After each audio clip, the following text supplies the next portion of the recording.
Curtis Turner. Back in 1961, NASCAR icon Curtis Turner was slapped with a lifetime ban for spearheading a drivers' union attempt. NASCAR's iron-fisted founder Bill France Sr. had warned that any driver joining the union would face permanent exile, and he stuck to that threat. Turner was barred from competition for 4 years until NASCAR, desperate for star power after some driver losses, finally reinstated him in 1965. The rebellious Turner even returned to victory lane at Rockingham shortly after his comeback. His saga was a wild early chapter in NASCAR history: break the boss's rules, get benched, but ultimately a redeemed one when the ban was lifted. Tim Flock. Also in 1961, two-time NASCAR champion Tim Flock received the same harsh punishment for backing Curtis Turner's union efforts. Flock stood with his friend Turner in pushing for drivers' rights, which did not sit well with NASCAR leadership. He was handed an indefinite ban alongside Turner, effectively ending his driving days in NASCAR. Although Flock was quietly reinstated in 1966, he never returned to NASCAR competition as a driver. He paid the ultimate price for taking a stand, a ban that permanently closed the chapter on his NASCAR career. Years later, Flock would be honored in the Hall of Fame, but his on-track days were long over. Tim Richmond. In February 1988, Tim Richmond's comeback bid screeched to a halt when NASCAR suspended him just days before the Daytona 500. Officials claimed the Hollywood-like star failed a drug test, reportedly for banned substances, but it later emerged that Richmond had only taken over-the-counter meds like Sudafed and Advil. Richmond vehemently denied any wrongdoing. NASCAR eventually admitted the test was flawed and quietly reinstated him, but by then the damage was done. The flamboyant Richmond never raced in NASCAR again, sealing his legacy as a superstar whose career was cut short by controversy. Fans were stunned that a driver of his caliber could be benched under such murky circumstances. Shane Meal. By early 2006, NASCAR had permanently banned 25-year-old Shane Meal, one of the most notorious talent gone wrong cases in the sport. Meal had already been suspended twice after failing drug tests in 2003 and 2005 and given second chances. But when he failed a third drug test in 2006, NASCAR threw the book at him with a lifetime ban. He remains one of the few individuals ever banned for life under NASCAR's substance abuse policy. That final strike ended the once promising driver's NASCAR career on the spot. Meal later sought redemption racing in other leagues, but his NASCAR chapter was closed for good as a result of that failed test. Kevin Grubb. In March 2004, 24-year-old Busch Series driver Kevin Grubb failed a NASCAR drug test and was promptly suspended indefinitely. After sitting out over 2 years, Grubb was reinstated in 2006 on the condition of passing random drug tests. That second chance didn't last long. In September 2006, after a crash at Richmond, officials asked Grubb to take another test, and he refused. NASCAR slapped him with a second indefinite suspension, and this time it stuck. Grubb never raced in NASCAR again after that day, his promising career cut short by off-track troubles. Sadly, he died a few years later, but he was still under suspension at the time. Tyler Walker. A talented ex-dirt track star, Tyler Walker saw his NASCAR hopes crumble due to repeated drug issues. In May 2007, while driving in the Truck Series, Walker failed a drug test, and NASCAR suspended him indefinitely. He completed rehab and earned reinstatement, but trouble wasn't done. Walker was suspended again after another substance violation, and in January 2013, he led police on a wild multi-state car chase before being arrested with drugs in his car. That debacle ended any chance of a NASCAR comeback. Walker's story became one of squandered potential. He went from a rising prospect to permanently banned from the sport, all by his own doing. Aaron Fike. In July 2007, rising Truck Series star Aaron Fike was busted for heroin possession in the most surreal of places, an amusement park parking lot. Police found heroin and syringes in Fike's truck, and NASCAR immediately suspended him indefinitely as the news broke. The arrest shocked many, especially since Fike later admitted he had even used heroin on race days. NASCAR and his team axed him on the spot. After completing rehab, Fike was reinstated in 2012, but he never raced in NASCAR again. His downfall, from Rookie of the Year contender to banned for drug abuse, became a sobering example of personal demons ruining a career. Jeremy Mayfield. In May 2009, veteran driver Jeremy Mayfield became the center of a high-profile NASCAR scandal when he was suspended indefinitely for failing a drug test. NASCAR said Mayfield's sample tested positive for methamphetamine, a claim he adamantly denied. He insisted it was a mix of prescription Adderall and allergy medicine, but the damage was done. Mayfield was immediately barred from competition and embarked on a messy legal battle against NASCAR's ruling. In the end, NASCAR's ban held firm. Mayfield remains effectively banned for life from the sport.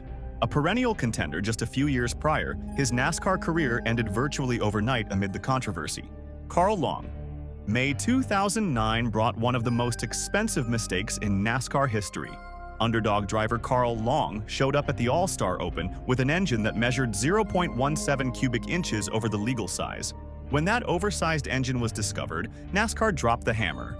A record $200,000 fine and a 12-race suspension. Unable to pay such an enormous fine, Long was essentially banned from the Cup Series indefinitely as his penalty remained unpaid. He continued racing in lower series, but it took 8 years before NASCAR finally lifted his Cup ban in 2017.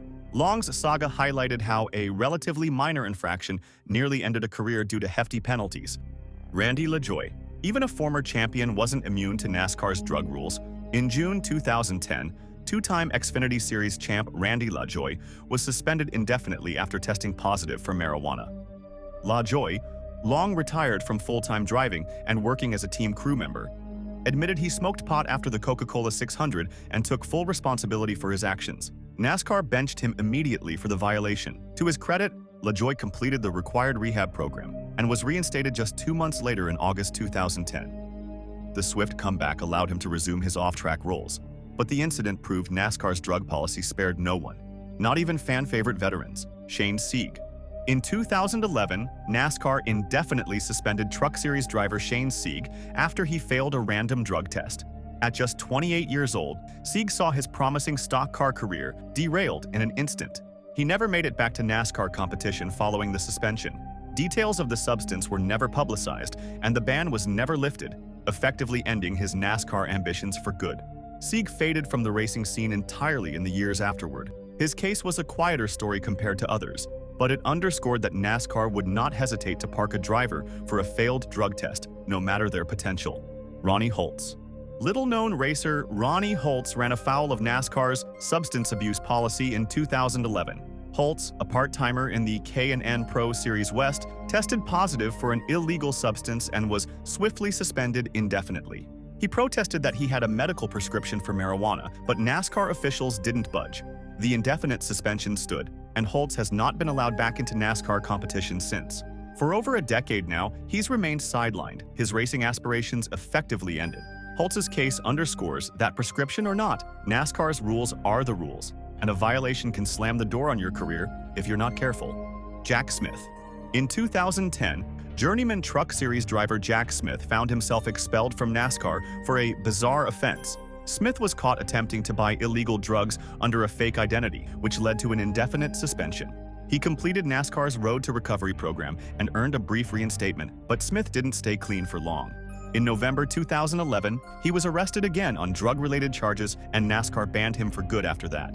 2 strikes in 2 years and it was game over. Smith's short-lived NASCAR tenure ended with a permanent ban that has never been lifted, proving that second chances evaporate quickly if you don't straighten up. A.J. Allmendinger. Midway through the 2012 season, NASCAR Cup driver A.J. Allmendinger failed a random drug screening, stunning the garage area.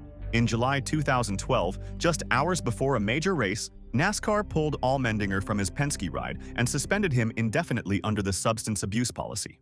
The shocked driver entered NASCAR's Road to Recovery program and maintained that an unintentional stimulant, later revealed as Adderall, was to blame. By October 2012, Allmendinger had successfully completed rehab and NASCAR reinstated him.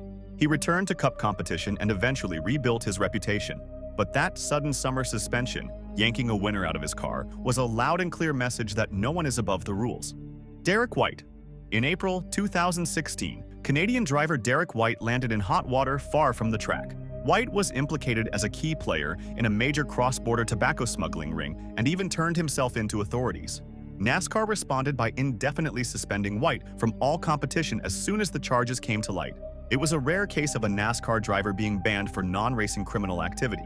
White had dabbled in the Xfinity and Cup Series, but this off-track crime slammed the door on those pursuits. He never returned to NASCAR after the bust, and his racing career effectively ended amid the smuggling scandal. Kyle Larson. April 2020 brought one of the most shocking NASCAR suspensions of the modern era. During an online iRacing event amid the pandemic shutdown, star driver Kyle Larson uttered a racial slur over the live broadcast. The backlash was swift. Within a day, Larson's team fired him, and NASCAR suspended him indefinitely for the offensive remark. Larson immediately apologized and entered sensitivity training. After completing the required program, he was reinstated by NASCAR later that year. Larson's fall from grace and eventual road to redemption highlighted NASCAR's zero-tolerance stance. He returned in 2021 with a new team and quickly reminded the world of his talent. Still, the incident remains a stark lesson that even a top-tier star wasn't above the sport's code of conduct. Cody Ware. In April 2023, Cup Series driver Cody Ware was arrested on assault charges in a domestic violence case, stunning the NASCAR community. The allegations were serious felonies, and NASCAR acted swiftly. Ware was suspended indefinitely, effective immediately pending the outcome. As of now, the legal proceedings are ongoing and Ware remains barred from competition. This incident cast a dark cloud, but it also showed NASCAR once again taking swift action when faced with serious off-track behavior. A full-time driver from a well-known racing family, Ware now faces an uncertain NASCAR future as his case works its way through the courts. Noah Gragson. In August 2023, Rookie Cup driver Noah Gragson earned an indefinite suspension for a misstep on social media. Gragson was found to have liked an insensitive meme making light of the death of George Floyd, which sparked immediate outrage. Legacy Motor Club, his team, and NASCAR swiftly pulled Gragson from the car and suspended him for his online action. The 25-year-old apologized and underwent diversity and inclusion training during the ban. About a month later, NASCAR reinstated Gragson on September 12, 2023, upon his completion of the program. However, he had already parted ways with his team, leaving his NASCAR future up in the air despite the lifting of the suspension. The episode was a clear reminder that in today's NASCAR, what you do off the track can sideline you just as fast as anything on it. Darrell Waltrip. In the late 1970s and early 80s, Darrell Waltrip was NASCAR's ultimate villain. They nicknamed him Jaws because he couldn't stop running his mouth, and he usually backed it up on track. Waltrip trash-talked and tangled with legends like Richard Petty, Cale Yarborough, and Bobby Allison, making himself the driver fans love to hate. Week after week, the brash Kentucky racer heard choruses of boos as he beat their heroes. He even drew the ire of NASCAR's brass for speaking his mind. But Waltrip didn't care. He kept racking up wins and 3 championships. Ironically, years later, Jaws became a beloved TV broadcaster, proving that even the most hated can turn into fan favorites with time and a folksy smile. Dale Earnhardt Sr. Dale Earnhardt Sr. carried the nickname The Intimidator, and for good reason. On the track, he drove with a win-at-all-costs mentality that terrified opponents and infuriated rival fans. Earnhardt would knock someone out of the way, anyone from Rusty Wallace to Terry Labonte, if it meant taking the checkered flag. In fact, he famously spun Terry Labonte in 1999 at Bristol to steal a win, shrugging it off as just rattling his cage. Crowds erupted in boos at that moment, a rare backlash against the sport's biggest star. Earnhardt had legions of loyal fans, but if he wrecked your favorite driver, you hated him with a passion. Loved by many and loathed by others, Earnhardt relished the role of outlaw and became an icon who still haunts the nightmares of those he muscled aside. Jeff Gordon. Before Jeff Gordon was a respected 4-time champion, he was the clean-cut kid who upended NASCAR's status quo, and plenty of fans despised him for it. In the 1990s, Gordon's California-like polish and habit of winning a lot made traditionalists see red. He was mercilessly booed at driver intros, even when he crashed. Some jealous rivals fans went so far as to wear nasty t-shirts questioning Gordon's background and toughness. Why all the hate? Jeff was beating their beloved Southern heroes and winning too much, as even he admitted. Media dubbed him the Rainbow Warrior, and to many he seemed too smooth and corporate. Over time, as Gordon's greatness became undeniable, the boos faded. But for a while, this amiable superstar was the man NASCAR fans loved to hate. Tony Stewart. Tony Stewart earned a reputation as a talented but hot-tempered racer who didn't mind playing the bad guy. In the 2000s, Stewart had multiple on-track feuds and wasn't afraid to throw hands or helmets. After one clash in 2012, he famously hopped out and hurled his helmet at Matt Kenseth's car in frustration, a classic Stewart tantrum that fans ate up. He sparred with young Joey Logano in 2013, calling him a little punk as cameras rolled. Stewart also tangled with media and even got fined for colorful rants about NASCAR's rules. These antics made him polarizing. Many loved his no BS attitude, but others saw him as a loose cannon. Whether he was trading paint or trading insults, Tony Stewart's volatile streak ensured he was never far from controversy or the back page of the sports section. Kurt Busch. Kurt Busch embraced the villain role so much that he earned the nickname The Outlaw. In the early 2000s, the older Busch brothers' aggressive driving and hot-headed antics ruffled feathers up and down the garage. His feud with veteran Jimmy Spencer got so heated that Spencer punched Kurt in the face after a race, bloodying his nose. That didn't humble Kurt. He went on to berate his team on the radio, feud with other drivers like Kyle Petty, and clash with reporters. In 2012, Busch's temper boiled over in a profanity-laced tirade at a journalist, earning him a suspension from NASCAR. He even had a public domestic controversy that led to another brief suspension. Busch eventually mellowed with age and scored a Daytona 500 win, but in his prime, he was a driver competitors approached with caution, and fans often jeered with delight when karma caught up to the outlaw. Kyle Busch. No driver in recent memory has been as comfortable wearing the black hat as Kyle Busch. Rowdy Busch burst onto the scene, wrecking fenders and egos, most notoriously when he spun fan favorite Dale Earnhardt Jr. while battling for a win at Richmond in 2008.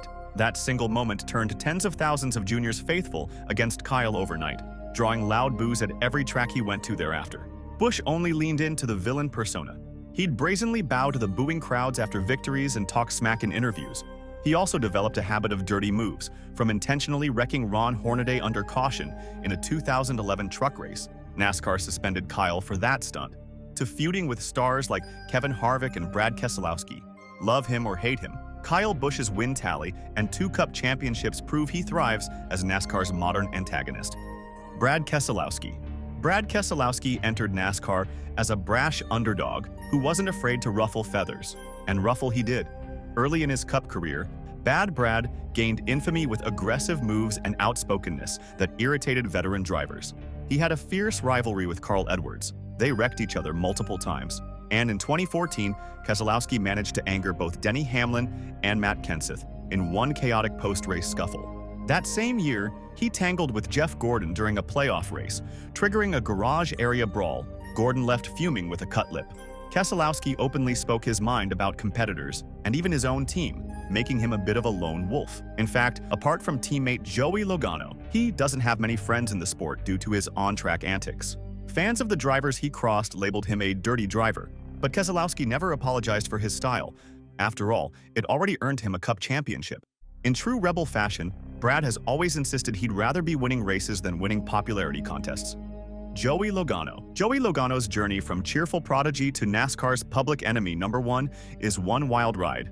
Early on, Sliced Bread was a likable young driver, but by the mid-2000s and teens, he had developed a ruthless streak for victories. The turning point was 2015. Logano spun fan favorite Matt Kenseth to steal a win at Kansas, enraging Kenseth's loyal supporters.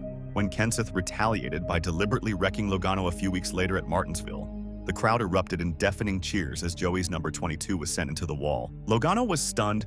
He said he was disgusted hearing fans applaud his crash, but it solidified his villain status. Since then, Joey hasn't exactly shied from controversy. He'll put the bumper to anyone in his way, from dumping Kyle Busch's teammate to moving William Byron for a win. Competitors have called him two-faced and overly aggressive, and some fans still boo him lustily at driver intros.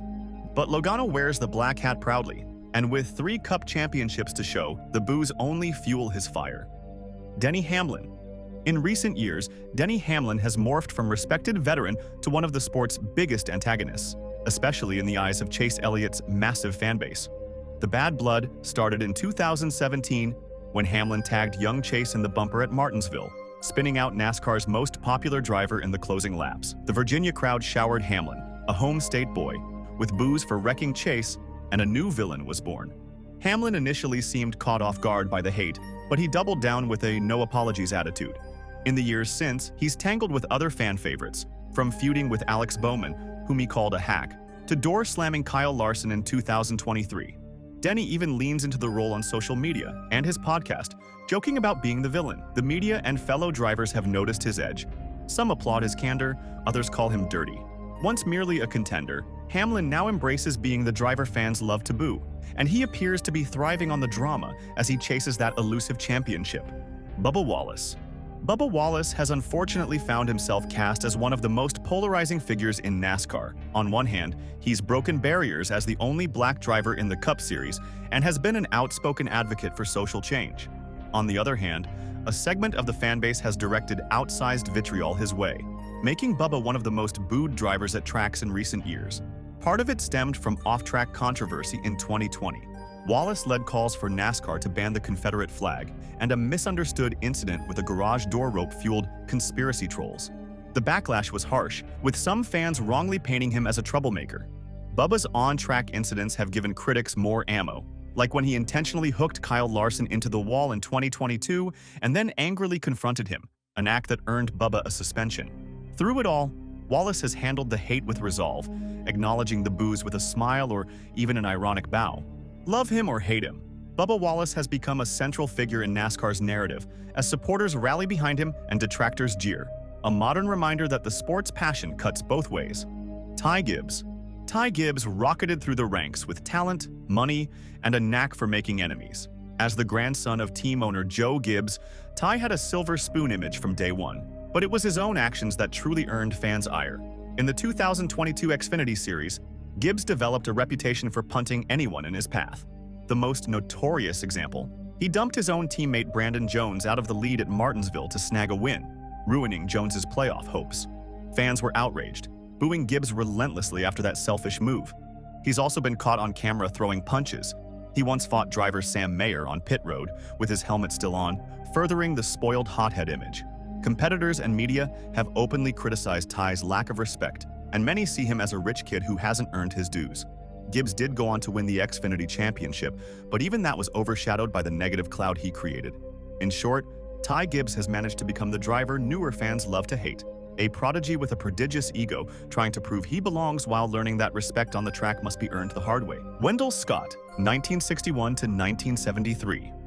Wendell Scott was the first black driver in NASCAR's top series, running nearly 500 Cup races from 1961 to 1973.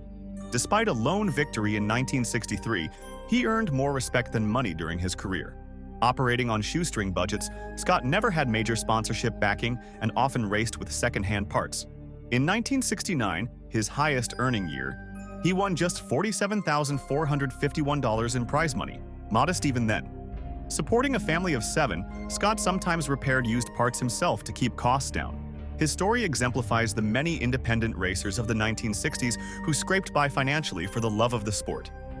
J.D. McDuffie, 1963 to 1991. A quintessential independent driver, J.D. McDuffie made a record 653 Cup starts over 27 years without a win.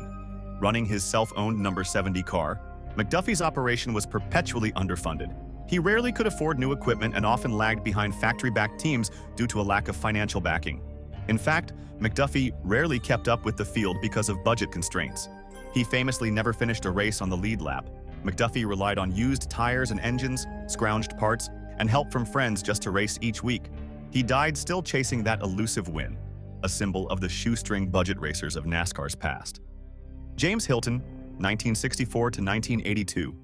Despite 602 Cup starts and 2 wins, James Hilton spent most of his career as a low-budget owner driver.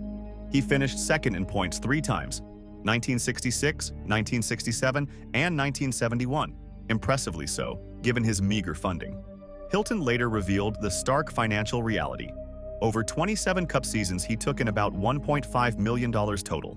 Every bit of the prize money went back into keeping the car running, Hilton said. Luxury for Hilton was having an extra set of tires. Even into his 70s, he pursued racing, attempting the 2007 Daytona 500 because, lacking a retirement cushion, he had racing in his blood despite the financial strain. Morgan Shepherd, 1970 to 2014. Morgan Shepherd notched 4 Cup wins in a career spanning over 4 decades, but in his later years he became known for racing on a bare-bones budget. With 517 Cup starts, Shepherd turned to owning his team in the 2000s. Practically no sponsorship money came in, forcing him to run as a start and park, qualifying for races but parking early to save on tire and engine costs. He often could not afford to finish races without risking his small team's survival. In 2004, Shepherd qualified for 19 Cup races in the number 89 and often parked early because the team lacked sponsorship. Well into his 60s and 70s, Shepherd continued fielding his number 89 car with volunteer help, exemplifying the faith and perseverance of a journeyman driver facing continual financial hardship. Buddy Arrington, 1964 to 1988. Buddy Arrington epitomized the independent driver with a 25-year Cup career and 560 starts without a win. Racing primarily in the 1970s to 80s, Arrington stockpiled used Chrysler parts and ran outdated equipment to save money. He remained loyal to Dodge long after factory support waned, often fielding years-old cars against modern machines. Arrington's best finish was third, twice, and he logged 15 top fives despite minimal sponsorship. "It's like a guy working in a factory. That's just what I do," Arrington said of racing for a living, noting he did all right, but only by working day and night at it. With no big sponsor paychecks, Arrington made racing his humble livelihood, scratching out a living in the sport he loved. Jimmy Means, 1976 to 1993. With 455 Cup starts and no wins, Jimmy Means became a standard-bearer for NASCAR's Underdogs. An owner-driver for most of his 18 seasons, he ran used equipment, chased takeoff tires, and leaned on friends to make race day possible. By the early 1990s, Means admitted it cost way too much money to even be competitive as an independent. The factory-backed tide was simply too strong. Still, he showed up, often start and parking when tires or engines were beyond the week's budget, and occasionally grinding out finishes that felt like small victories. He rarely finished on the lead lap, but that misses the point. Survival itself was an achievement. Even after stepping back from driving, Means kept a small team alive on grit and resourcefulness. His career reads like a ledger of sacrifices: time, sleep, money, made to keep chasing the green flag. In the mythology of shoestring NASCAR racing, Jimmy Means isn't a footnote, he's a chapter title. Hut Stricklin, 1987 to 2002. Hut Stricklin made 328 Cup starts without a win, carving out a respectable run as a steady journeyman. A member of the famed Alabama gang by marriage, he's Donnie Allison's son-in-law. Stricklin landed rides with mid-level teams, but never secured a long-term, top-tier sponsor. When his driving days ended in 2002, he returned to the family's salvage yard business, a blue-collar contrast to the wealth enjoyed by NASCAR's superstars. Running Stricklin auto and truck parts, he's known to pitch in on everything from the loader to oil changes and cleanup. Racing purses never made him rich, so he shifted back to honest work to make a living, an appropriate ending for a driver who spent years grinding in NASCAR's middle tier. Kirk Shelmerden, 2004 to 2006 as driver. A four-time Cup champion crew chief with Dale Earnhardt, Kirk Shelmerdine walked away from a premier pitbox career to chase his dream of driving, and quickly met the sport's financial realities.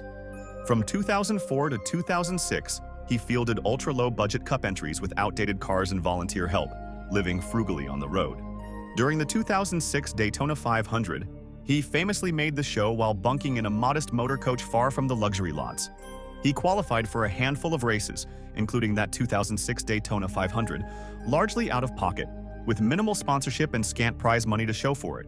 His story underscores a hard truth. Even a championship-winning crew chief can struggle to survive as a driver when the resources aren't there. Cuckoo Marlin, 1966 to 1980. Clifton Cuckoo Marlin, father of future Daytona 500 winner Sterling Marlin, was a four-time Nashville Fairgrounds track champion who also ran 165 Cup races as an independent, without a win. Racing part-time while raising a family, he never had major sponsorship and earned roughly $330,000 across his Cup career. To fund the passion, Marlin worked multiple jobs off-track, farming, machining, and auto repair, and often skipped big NASCAR events during planting season. In the garage, he ran used cars and engines, taking pride in being competitive on a budget. He still notched 9 top 5 finishes despite the financial limits. His humble career and return to everyday work mirrors the hard reality many 1960s to 1970s racers faced while chasing their NASCAR dreams. Neil "Soapy" Castles, 1957 to 1976. Neil Castles made 498 Cup starts without a win, grinding as a proud independent for nearly 2 decades. Often fielding his own number 6, he vowed, "So long as I can feed my wife and kids, I'm staying in the sport." To keep the dream alive, he took a second career as a Hollywood stunt driver, crashing cars in films, including Greased Lightning, to supplement meager racing pay, a side gig he called the best thing he ever tied up with. Even so, racing was the addiction he couldn't shake. Scrounged parts, occasional entries for better-known drivers, and long nights in the shop. Poor but determined, Castles epitomized the 1960s independent who would do almost anything, even flip a car on camera, to fund his need for speed. Dave Marcis, 1968 to 2002. A veteran of 883 Cup starts, Dave Marcis won 5 early victories but spent his later years as one of the last owner drivers. The last of the independents, he ran his self-owned number 71 well into the 1990s on a tight budget, famous for racing in wingtip dress shoes to keep his feet cool rather than invest in pricey systems. As money thinned in the late 90s, he aligned with Richard Childress Racing for technical help, operating with a tiny crew while the super team swelled. He kept postponing retirement. "I'll go fishing someday," because racing still paid the bills. When he finally hung up the helmet after the 2002 Daytona 500 at age 60, Marcis stood as a folk hero for stubbornly chasing the green flag despite the finances. Carl Long, 1999 to 2009-2017. Carl Long's Cup story shows how a single financial hit can sideline a journeyman. In 2009, NASCAR fined his tiny team $200,000 for an oversized engine, then the largest Cup fine, plus a suspension he could not easily clear.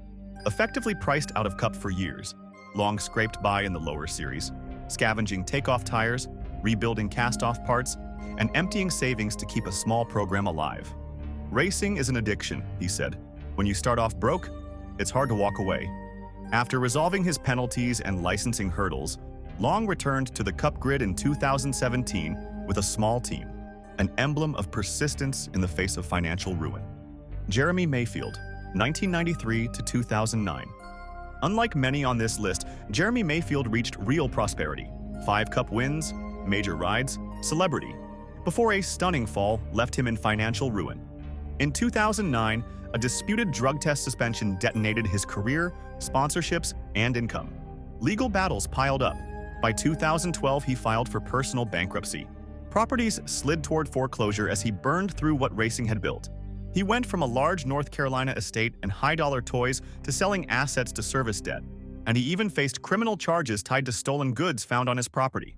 These days, Mayfield keeps a toe in the sport via short track and hobby racing. His arc is a blunt cautionary tale. In NASCAR, fortune can flip fast, turning a former Daytona contender into someone just fighting to make ends meet. Jeff Gordon, the original teenage phenom. Jeff Gordon burst onto the NASCAR scene as a fresh-faced kid and swiftly earned the nickname Wonder Boy. At 21, he was already racing alongside legends like Dale Earnhardt, and by 24, he claimed his first Cup Series championship. Gordon's fearless driving and polished media savvy transformed NASCAR, proving that a young California kid could dominate a traditionally Southern veteran sport. He racked up 93 Cup wins and 4 championships in his career, silencing any doubters of his early hype. From hosting Saturday Night Live to winning the Daytona 500 3 times, Gordon fulfilled every bit of his Wonderkid promise. Decades later, fans still recall how a mustachioed 20-year-old rookie shocked the racing world and changed it forever. Casey Atwood, the next Jeff Gordon that wasn't. In the late 1990s, Casey Atwood was touted as NASCAR's next big thing. At just 18 years old, he became the youngest driver ever to win a NASCAR Busch Series race in 1999. Team owners drooled over his talent. Ray Evernham even said everybody expected him to be the next Jeff Gordon. Atwood jumped to the Cup Series at 20 with huge hype, but the dream fizzled fast. He managed only one top 5 finish in his Cup career and lost his top ride after 2 tough seasons. By his early 20s, this Wonderkid was out of NASCAR's spotlight. Casey's tale is a cautionary one of too much too soon, a rocket ship rise that never reached orbit. Joey Logano, sliced bread rises to the top. They called Joey Logano sliced bread, as in the greatest thing since, when he was just a teenager. At 18, he shattered records as NASCAR's youngest Xfinity winner, and by 19, he became the youngest ever Cup Series victor. Early on, the prodigy struggled to find his footing against veteran Cup competition, but Logano kept learning. Fast forward, and he's now a 3-time Cup Series champion, 2018, 2022, 2024, with over 30 career wins, proving Mark Martin's hype was right all along. From being mentored by legends to becoming one himself, Logano fulfilled the sky-high expectations. The kid who once packed a Game Boy for race weekends grew into the man hoisting championship trophies. The best thing since sliced bread, indeed. Trevor Bayne, Daytona's one-hit Wonderkid. Trevor Bayne's story is like a racing fairy tale. In 2011, just one day after his 20th birthday, Bayne shocked the world by winning the Daytona 500 in only his second Cup start. Suddenly, the baby-faced kid from Tennessee was NASCAR's newest hero, the youngest Daytona 500 champion ever. But the magic proved fleeting. Over the next few years, Bayne never found victory lane again and struggled to recapture that early glory. By 2018, he lost his full-time Cup ride. After a brief hiatus, he returned for select Xfinity starts with Joe Gibbs Racing in 2022-23 and has remained active in NASCAR, even if he hasn't raced full-time in Cup since. Fans still cheer that Cinderella win at Daytona, but Bain's career shows how unpredictable racing can be. His Wonderkid moment came in an instant and remains a legendary upset that defined his journey. Chase Elliott, golden child turns champion. From the moment he could walk, Chase Elliott had stock car racing in his veins. As the son of Hall of Famer Bill Elliott, big expectations shadowed Chase's every lap. He delivered in style. In 2014, 18-year-old Chase became the youngest champion in NASCAR National Series history when he won the Xfinity Series title. The Georgia kid with the easy grin then jumped to Cup, inheriting Jeff Gordon's famed number 24. Chase's talent translated to the big leagues, and in 2020, he clinched the NASCAR Cup Series championship to fulfill his destiny. With a fan-favorite flair and a knack for clutch victories on road courses, Elliott has more than lived up to the Wonderkid hype. He proved that Awesome Bill's boy could write his own legend. Harrison Burton, stock car legacy meets harsh reality. Harrison Burton grew up in the shadow of his dad, Jeff Burton, and early on it looked like he'd match the family legacy. As a teen, Harrison racked up ARCA wins, and in 2020, became a four-time Xfinity Series race winner and Rookie of the Year. That success vaulted the Wonderkid straight into a legendary Wood Brothers Cup ride at age 21. But the Cup level has been a humbling teacher. His rookie campaign produced 2 top 10s, including a third at Indianapolis, but consistency was hard to find. The raw talent is there. He's shown flashes of speed, but Harrison's story is still unfolding. Fans hope this Wonderkid can turn lessons into results and carry on the Burton name in victory lane. Kyle Busch, Rowdy reigns supreme. Kyle "Rowdy" Busch was breaking records before he was even old enough to compete. At 16, Busch's truck efforts collided with tobacco sponsorship restrictions. After he was pulled from the 2001 Fontana truck race, NASCAR set the National Series minimum age at 18 for 2002. By 20, Busch snagged his first Cup win, a record at the time, and was well on his way to superstardom. Known for his fiery personality and ridiculous car control, Busch validated the prodigy talk by becoming the all-time wins leader in Xfinity, 102, and trucks, 67, and winning 2 Cup titles. He's amassed 63 Cup Series victories, 9th on the all-time list, along with 2 Cup championships, 2015 and 2019. Busch also shattered records in Xfinity and trucks, becoming the winningest driver in those series histories. Once a brash Wonderkid who ruffled veterans' feathers, Rowdy Busch matured into a NASCAR legend, still adding to his legacy. Brian Vickers, teen champ to trials and tribulations. In 2003, 20-year-old Brian Vickers etched his name in NASCAR's history books as the then youngest National Series champion, age 20 in 2003, a mark later broken by Chase Elliott at 18 in 2014. He beat veterans to claim the Busch Series, now Xfinity title, and was promptly promoted to a Cup Series ride with Hendrick Motorsports. Early on, Vickers was billed as a can't-miss kid, and he did score a dramatic Cup win at Talladega in 2006, but consistency eluded him. He found new life with a smaller team, earning a few more victories and even an upset playoff berth. Unfortunately, health issues, including blood clots, sidelined him during what should have been his prime. Vickers flashed brilliance in bursts, yet never reached the superstar status forecasted in his Wonderkid days, making his journey a bittersweet one. Kyle Larson, from dirt prodigy to Cup dominance.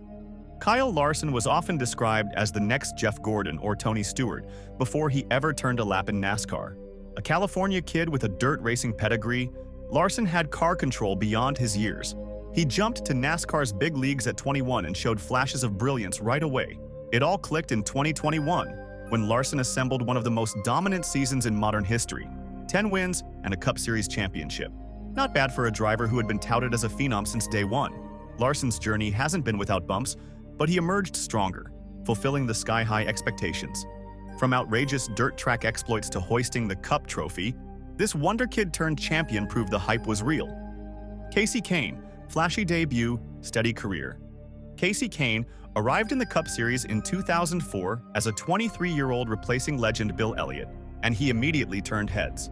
In his rookie season, Kahne finished second an astonishing 5 times, making him a media darling and the sport's newest poster boy.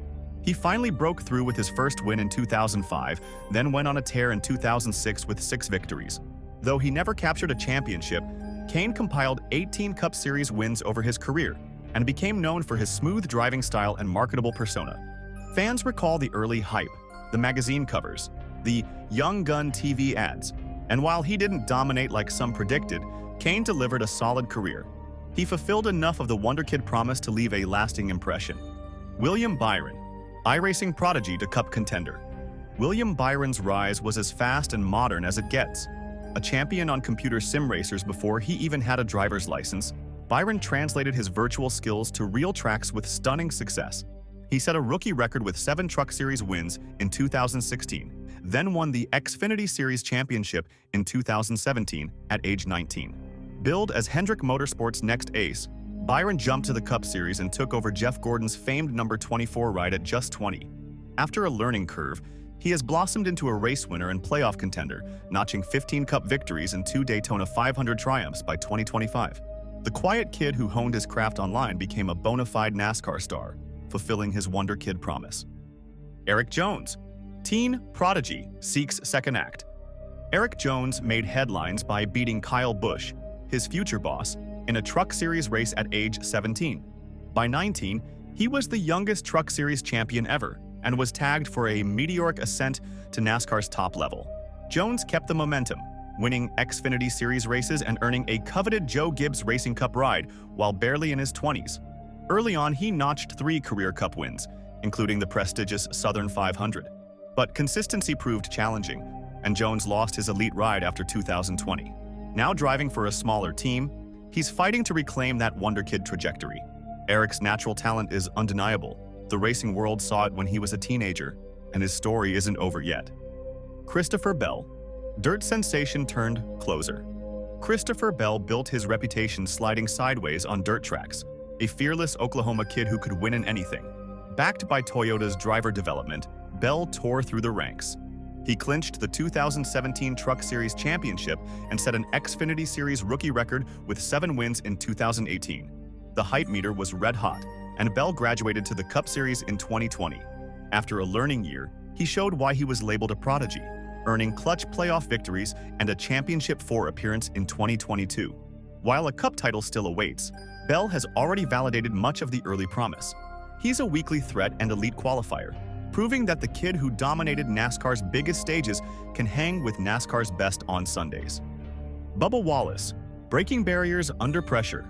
Bubba Wallace first turned heads not just for his speed, but for the history he was making. In 2013, he became the first black driver in 50 years to win a NASCAR National Series race when he conquered Martinsville in the Truck Series at age 20. That victory, one of 6 truck wins he'd earned, put Bubba in the spotlight as a pioneering Wonderkid. He climbed to the Cup Series full-time in 2018, famously finishing runner-up in the Daytona 500 as a rookie. Wallace's path hasn't been easy, balancing competitive pressures with his role as a trailblazer. In 2021, he broke through with a dramatic Talladega Cup win, added another at Kansas in 2022, and earned a 3rd with the 2025 Brickyard 400 on Indianapolis's Oval. Bubba's journey is still unfolding, but he's already etched his name in NASCAR lore. Ty Gibbs, generational talent in a hurry. Ty Gibbs grew up watching his Hall of Fame grandfather Joe Gibbs celebrate championships, and Ty seemed determined to add to the family legacy from day one. He obliterated the ARCA Series, winning 18 races in just 47 starts, a 38% win rate. In 2022, at 20 years old, Gibbs captured the Xfinity Series Championship in his first full-time season. He wasn't classified as a rookie, becoming one of the youngest champions in series history. Not only that, he won his first Xfinity race at age 18 in his series debut. Talk about announcing your arrival. While Gibbs hasn't yet scored his first Cup victory as of 2025, Ty carries sky-high expectations on his shoulders. His aggressive style and raw speed have already drawn comparisons to the sport's greats. If his trajectory continues, this Wonderkid could be NASCAR's next powerhouse. Ryan Blaney, from youngest winner to clutch closer. Ryan Blaney, son of sprint car legend Dave Blaney, quickly made a name for himself on NASCAR's ladder. In 2012, 18-year-old Blaney became the youngest driver ever to win a Truck Series race, showcasing a poise and racecraft beyond his years. He smoothly transitioned to the Cup Series and found himself battling for wins with Team Penske's powerhouse squad. Though early seasons were marked by near misses, Blaney earned a reputation for clutch wins and tight finishes and for being one of the garage's most popular young stars. With 15 Cup victories now under his belt and a fan-favorite personality, Blaney continues to build on the early hype. The kid who broke records is now a cornerstone of NASCAR's next generation of stars. Austin Dillon. Heritage, hype, and hard-won success. Carrying the famed number 3 on his door, Austin Dillon had hefty expectations as Richard Childress's grandson. He proved he wasn't just a name. Dillon won the Truck Series Championship in 2011 and the Xfinity Series Championship in 2013, all by age 23. Those titles, plus a pair of Rookie of the Year awards, crowned him a NASCAR Wonderkid destined for Cup competition. In the Cup Series, Dillon's results have been solid, if not superstar level.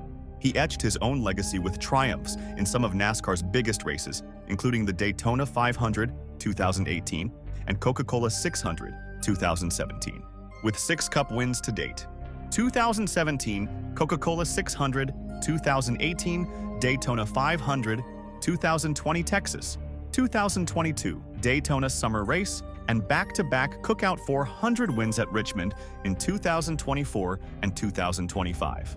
Dillon hasn't dominated like some other phenoms, but he's carved out a respectable career. The kid born into stock car royalty proved he belonged in the family business. Hailie Deegan. From history maker to work in progress. Hailie Deegan burst into NASCAR with a lot of buzz and a bit of history.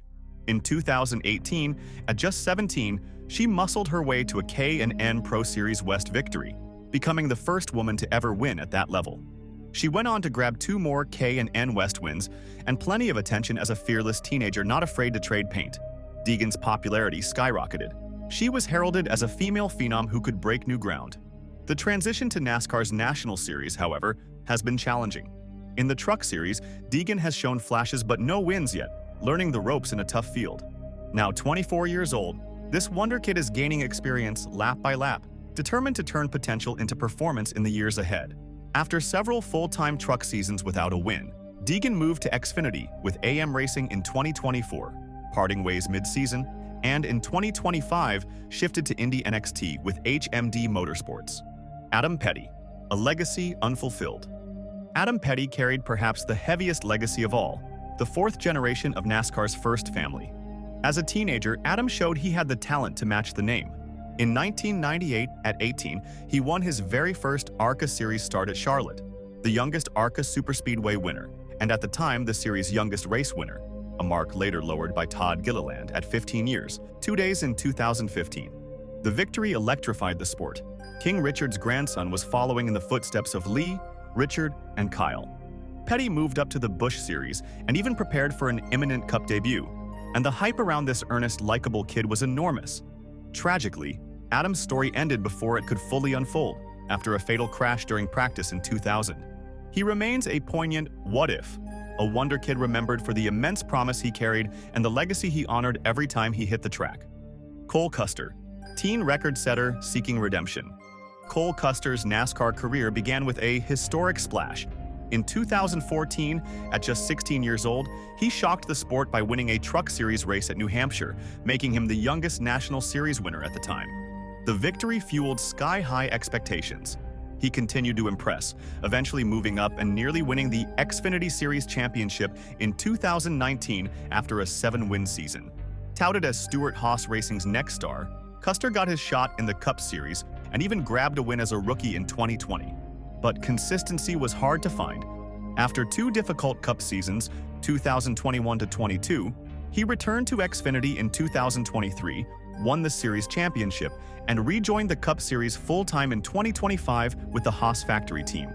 Now clawing his way back, Custer is a reminder that early success is only part of the journey. His Wonderkid spark is still there. It's just waiting for the right moment to ignite again. Lucky underwear and dirty socks. Race car drivers can be as ritualistic as ball players with their lucky clothing. If something they wore coincided with a great run, they'll wear it again and again. Many will don the same fireproof underwear, socks, or t-shirt during a hot streak. Got your first win in red undies? Congrats! Those just became a permanent lucky charm. Wash them if you must, but they're sticking around. Drivers admit this stuff. One racer wore the same tee every weekend he finished top 10, until a bad race sent it to the trash. Lore goes further. F1 champ Alan Jones was said to rely on a pair of red underpants, and they were said to be rushed to him when misplaced. In NASCAR garages, you'll hear of left sock last rituals or lucky gloves saved for race day.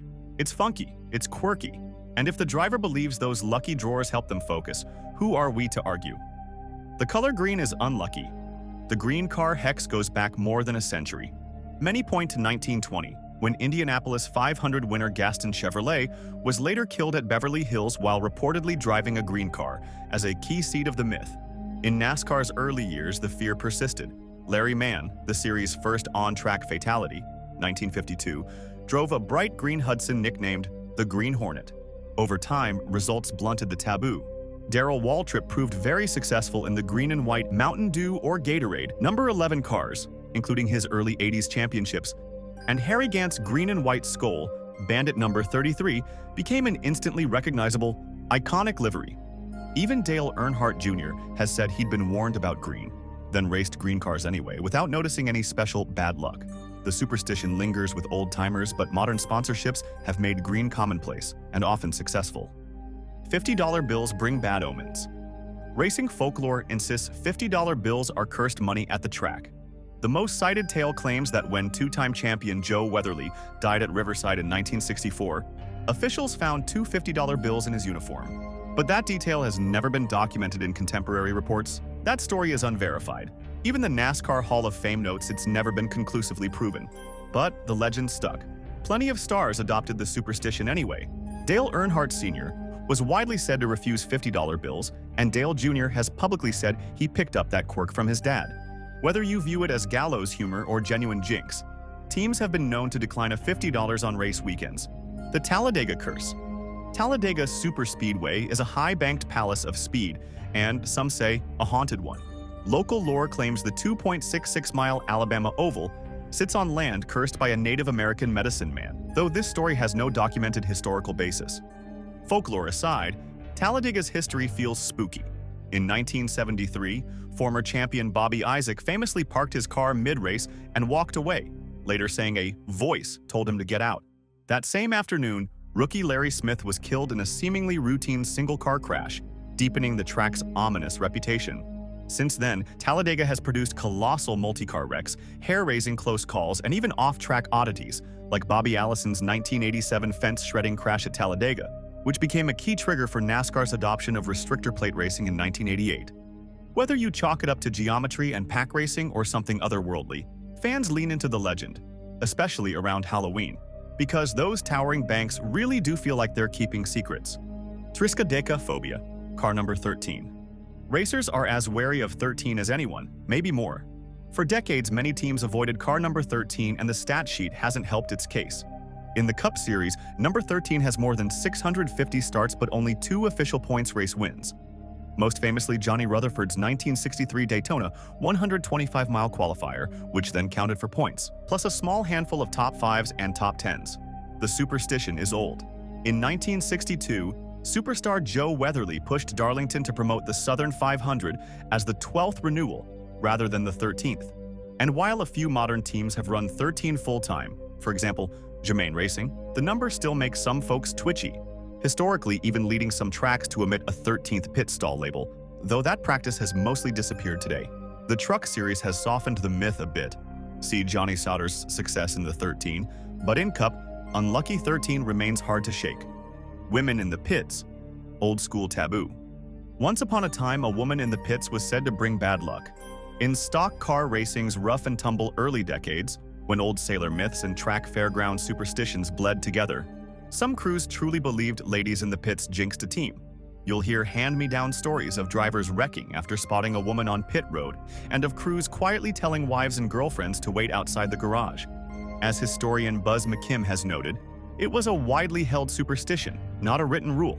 Times changed. Today, women are everywhere in NASCAR. Drivers, engineers, mechanics, officials, owners, and the bad omen notion is rightly in the dustbin.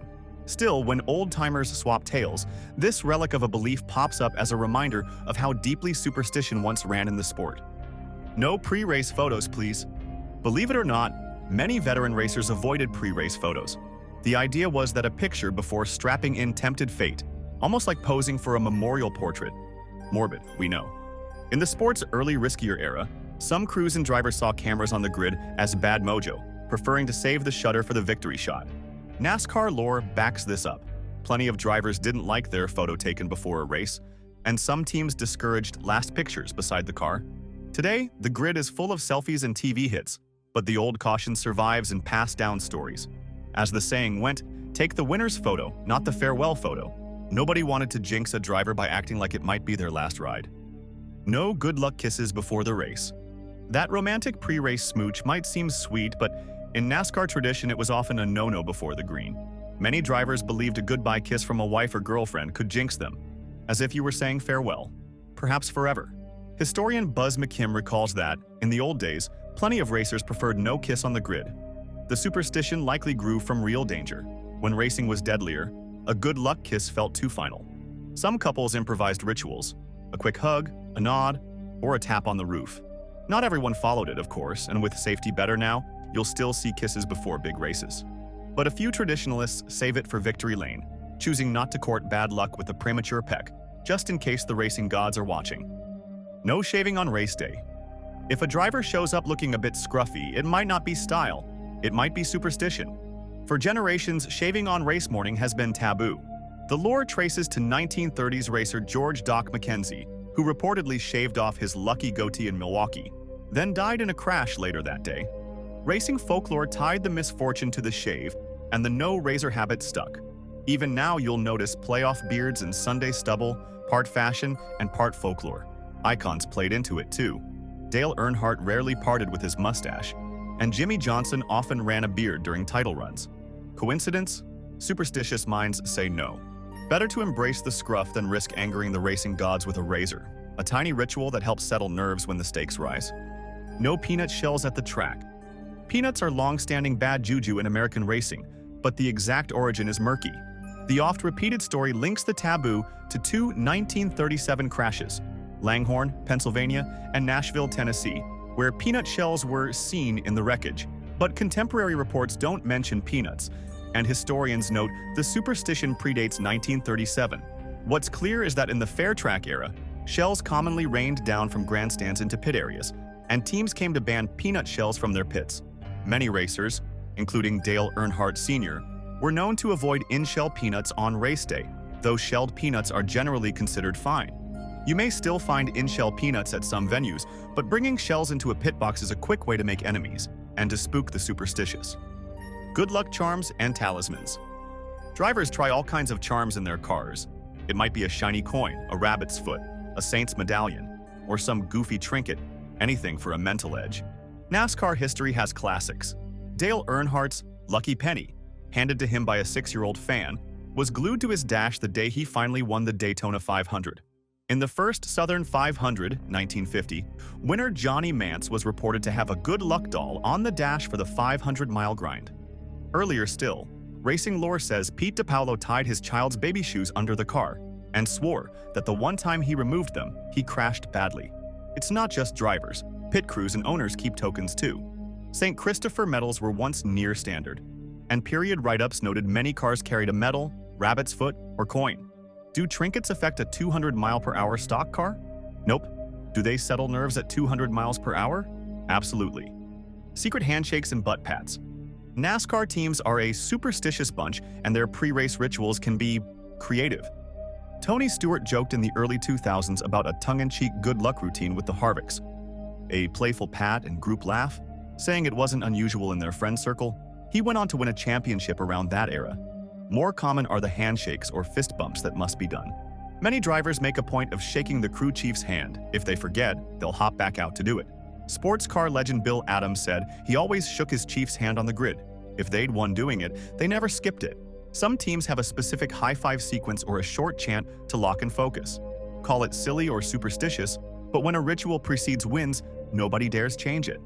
Same way in, same way out. Racers are creatures of habit, so it's no surprise many cling to how they climb into the car. If doing it a certain way preceded a good run, they'll repeat it religiously. Plenty insist on always entering from the same side and following the same belt order every time. Nico Hülkenberg and Mark Webber, in F1, were known for side-specific entries. Juan Pablo Montoya has followed a consistent in-and-buckle routine. In NASCAR, there's only one window, but drivers still have rituals. Which leg goes in first, how they settle, even the exact steering wheel grip. Outside the car, Dale Earnhardt Sr. had a quirk. When he left a building, he exited the same door he used to enter. His private good luck rule. Break the pattern, and you might feel off all race. So if someone awkwardly re-enters to do it over, it isn't about comfort. It's about keeping Lady Luck on their side by sticking to the script. Suited up just right, dress rituals. Getting dressed can turn into ritual.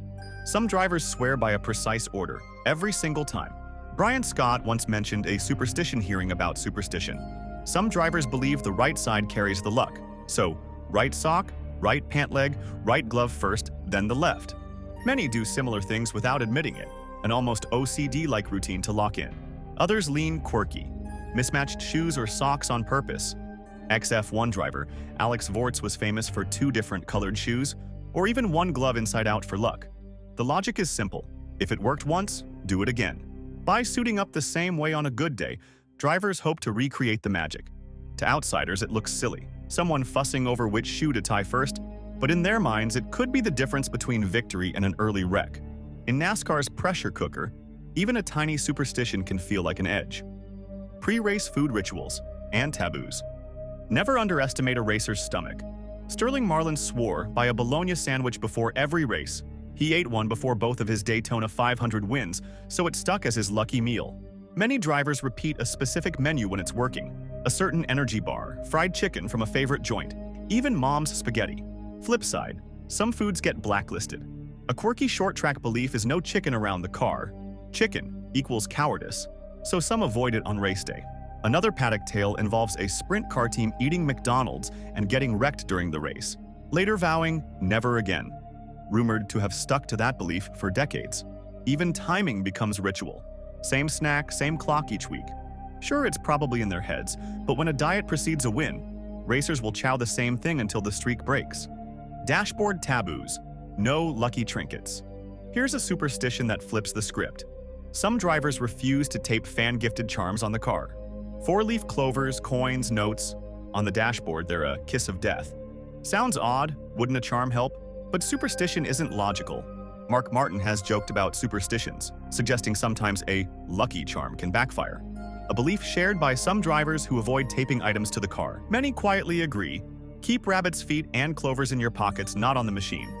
Sure, there are exceptions. Dale Earnhardt's glued penny is the famous counterexample. But for every lucky penny, there's a jinx story. As the saying goes, if you physically attach a lucky item to the car, you're daring fate. Safer play, keep rituals intangible and leave the dash charm-free. Full moon equals crazy race. Even the moon gets blamed when races go wild. It's a running joke in NASCAR. If a night is crash-filled or bizarre, someone mutters, "full moon."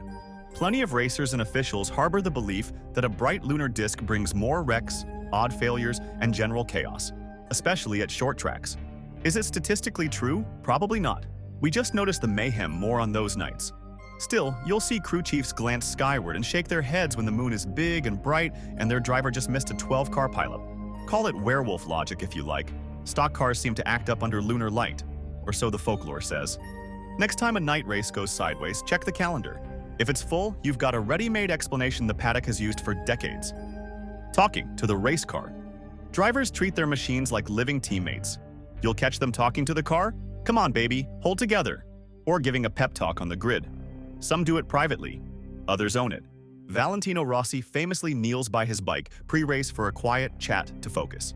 In NASCAR, radios capture drivers urging the car home when fuel or tires are fading. "Just a little more, girl. We've got this." Teams even name cars, deepening the bond. For example, Dale Earnhardt Jr. nicknamed his favorite car Amelia and spoke about her like a real person. Half prayer, half pep rally. The habit suggests that respecting the machine might invite a little luck from the racing gods. Endearing? Absolutely. Silly? Maybe. But alone at 180 miles per hour, a one-on-one conversation can steady the nerves, and sometimes it feels like it works. Knocking on wood. Even NASCAR's top brass aren't above a little knock on wood. Former President Bill France Jr. was known to rap a tabletop before big meetings or pronouncements. Drivers and crew do it too. If someone dares say, "We've had no engine failures all year," major jinx. Teammates instantly knock the nearest tool chest or bench. It's the old habit to ward off bad luck after a bold claim. In the garage, it's often chased with a laugh. You'd better knock on wood after saying that. One anecdote: a crew chief bragged on the radio how smooth the run was. The spotter shot back, "Find wood now." Lighthearted, yes, but deeply ingrained. From engineers to TV commentators, everyone plays along. Racing karma can be feisty, and a quick rattle of knuckles is the community's antidote to tempting fate. The anti-superstition superstition. Here's the twist. Some drivers are superstitious about not being superstitious. They avoid rituals on purpose, fearing that reliance on a charm could psych them out if the routine breaks. Some sports car veterans put it plainly. They try not to be superstitious so they aren't rattled when things aren't the same. Another driver ditched a lucky coin, worrying, "What if I forget it one day?" Martin Truex Jr. likewise says he has no superstitions. He doesn't want his mind trapped by routines. Many modern drivers echo that line. Prep consistently, then roll with it. They've seen teammates melt down when a token goes missing. They'd rather not give luck that power. Of course, you could argue that philosophy is a superstition of its own, believing that shunning rituals brings better luck. Either way, from those who carry pennies to those who fear them, the aim is the same: avoid angering Lady Luck. The Petty family. The Petty racing dynasty spans 4 generations. Family patriarch Lee Petty won NASCAR's first ever Daytona 500 in 1959 and captured 3 early Cup Series championships. His son Richard, the King Petty, became a legend with a record 7 Cup titles and 200 race wins, bringing national attention to the sport. Richard's son Kyle Petty earned multiple Cup victories and carried on the legacy into the 1990s.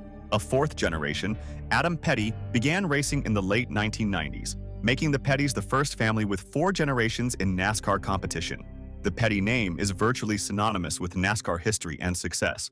The Earnhardt family. 3 generations of Earnhardts have left an indelible mark on NASCAR. Patriarch Ralph Earnhardt was a dominant short-track racer in the 1950s, paving the way for his son Dale Earnhardt Sr.'s legendary career. Dale Sr., dubbed the Intimidator, won 7 Cup Series championships and 76 races, becoming an icon of the sport. After his tragic death in 2001, his son Dale Earnhardt Jr. carried on the legacy with back-to-back Xfinity Series championships and a fan-favorite Cup career, including 2 Daytona 500 victories. The Earnhardt family's success and popularity make them one of NASCAR's most storied lineages. The Allison family. 2 generations of Allisons became NASCAR stars. Bobby Allison emerged as a powerhouse in the 1970s. He won the 1983 Cup Series championship and dozens of races, including 3 Daytona 500 victories. Bobby and his brother Donnie Allison also famously tangled with Cale Yarborough in the 1979 Daytona 500, a televised brawl credited with bringing NASCAR into the national spotlight. Bobby's son Davey Allison carried the legacy into the late 1980s and early 90s, winning 19 Cup races, including the 1992 Daytona 500, before a helicopter crash in 1993 cut his life short. The Allisons' achievements have cemented their place in NASCAR lore. The Jarrett family. The Jarretts are a multi-generational NASCAR dynasty. Ned Gentleman Jarrett was a 2-time Cup Series champion, 1961 and 1965, tallying 50 career wins before retiring at age 33. His son Dale Jarrett followed in his footsteps decades later, winning the 1999 Cup Championship and 32 Cup races, including 3 Daytona 500s, during a Hall of Fame career. They became only the second father-son pair to both win the Cup Series title after Lee and Richard Petty. Although Dale's son Jason had only a brief racing career, Ned and Dale's success secured the Jarrett name in NASCAR history. The Elliott family. Few families are as celebrated as the Elliots. Bill Elliott, Awesome Bill from Dawsonville, became a NASCAR superstar in the 1980s, winning the 1988 Cup Series championship and capturing the Daytona 500 twice. He also won a record 16 Most Popular Driver awards, underlining his immense fan appeal. His son Chase Elliott continued the legacy as the 2020 Cup Series champion, already amassing many wins early in his career. Chase has likewise been voted Most Popular Driver multiple times. The Elliots are one of only 3 father-son duos to each win a Cup title, making their family name synonymous with NASCAR excellence. The Baker family.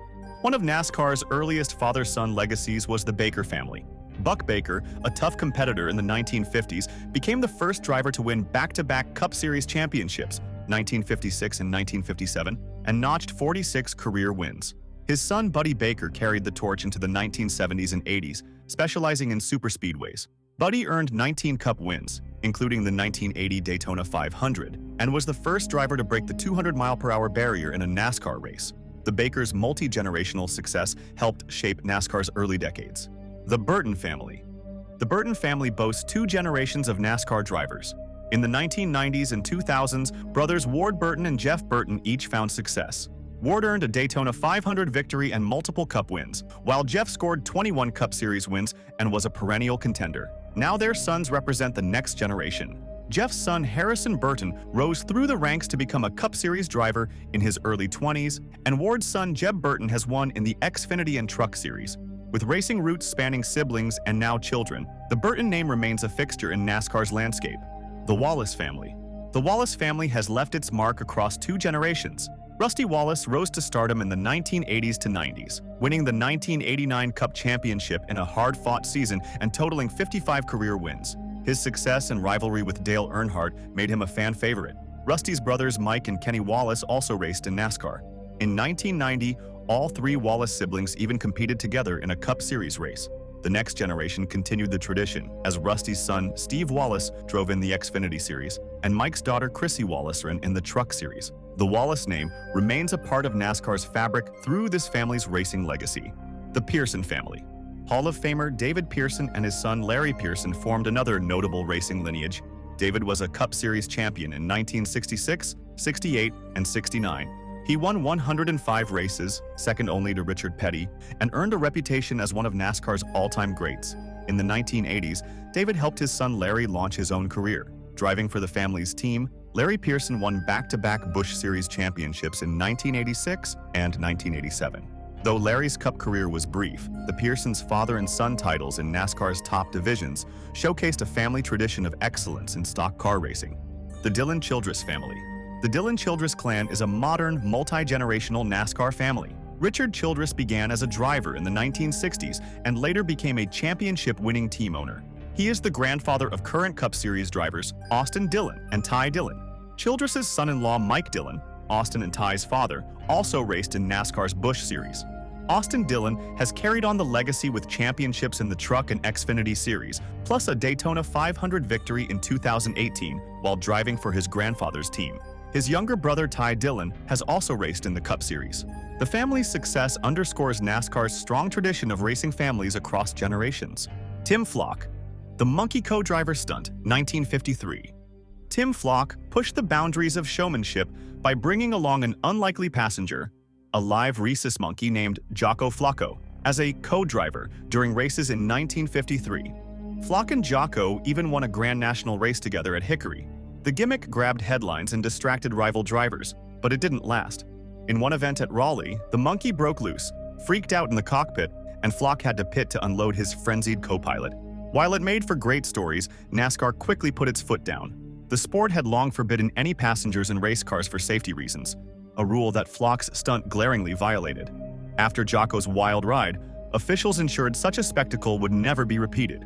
NASCAR reinforced the rule that only one person, the driver, can be in a race car, ending the era of monkey business on track.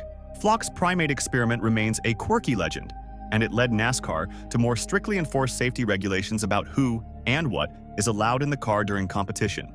Jocko retired immediately after the incident, cementing his place as the first and last monkey to ever take the checkered flag in NASCAR history. After all, even a two-time champion like Flock had to concede that a crazed monkey clawing at you at 100+ miles per hour is a bit much. Rule enacted: explicit ban on all passengers in race cars. Lee Petty. Photo finish controversy spurs better scoring. 1959. The inaugural Daytona 500 ended in high drama when stock car veteran Lee Petty and Johnny Beauchamp crossed the finish line side by side, with lapped car Joe Weatherly in the mix, in a three-wide blur. At race's end, officials initially declared Beauchamp the winner. Petty, convinced he'd won, protested, and NASCAR spent days reviewing photographs and newsreel footage. Finally, 3 days later, Petty was named the victor of the 500's first running. The embarrassing delay and the realization that NASCAR had no photo finish camera or electronic scoring in place prompted a change. NASCAR quickly moved to implement better scoring systems for close finishes. High-speed cameras and, eventually, electronic timing were introduced so that a Lee Petty situation would never happen again. The controversy actually kept the new Daytona Speedway in headlines for a week, which Bill France Sr. wryly noted was good publicity, but NASCAR learned its lesson.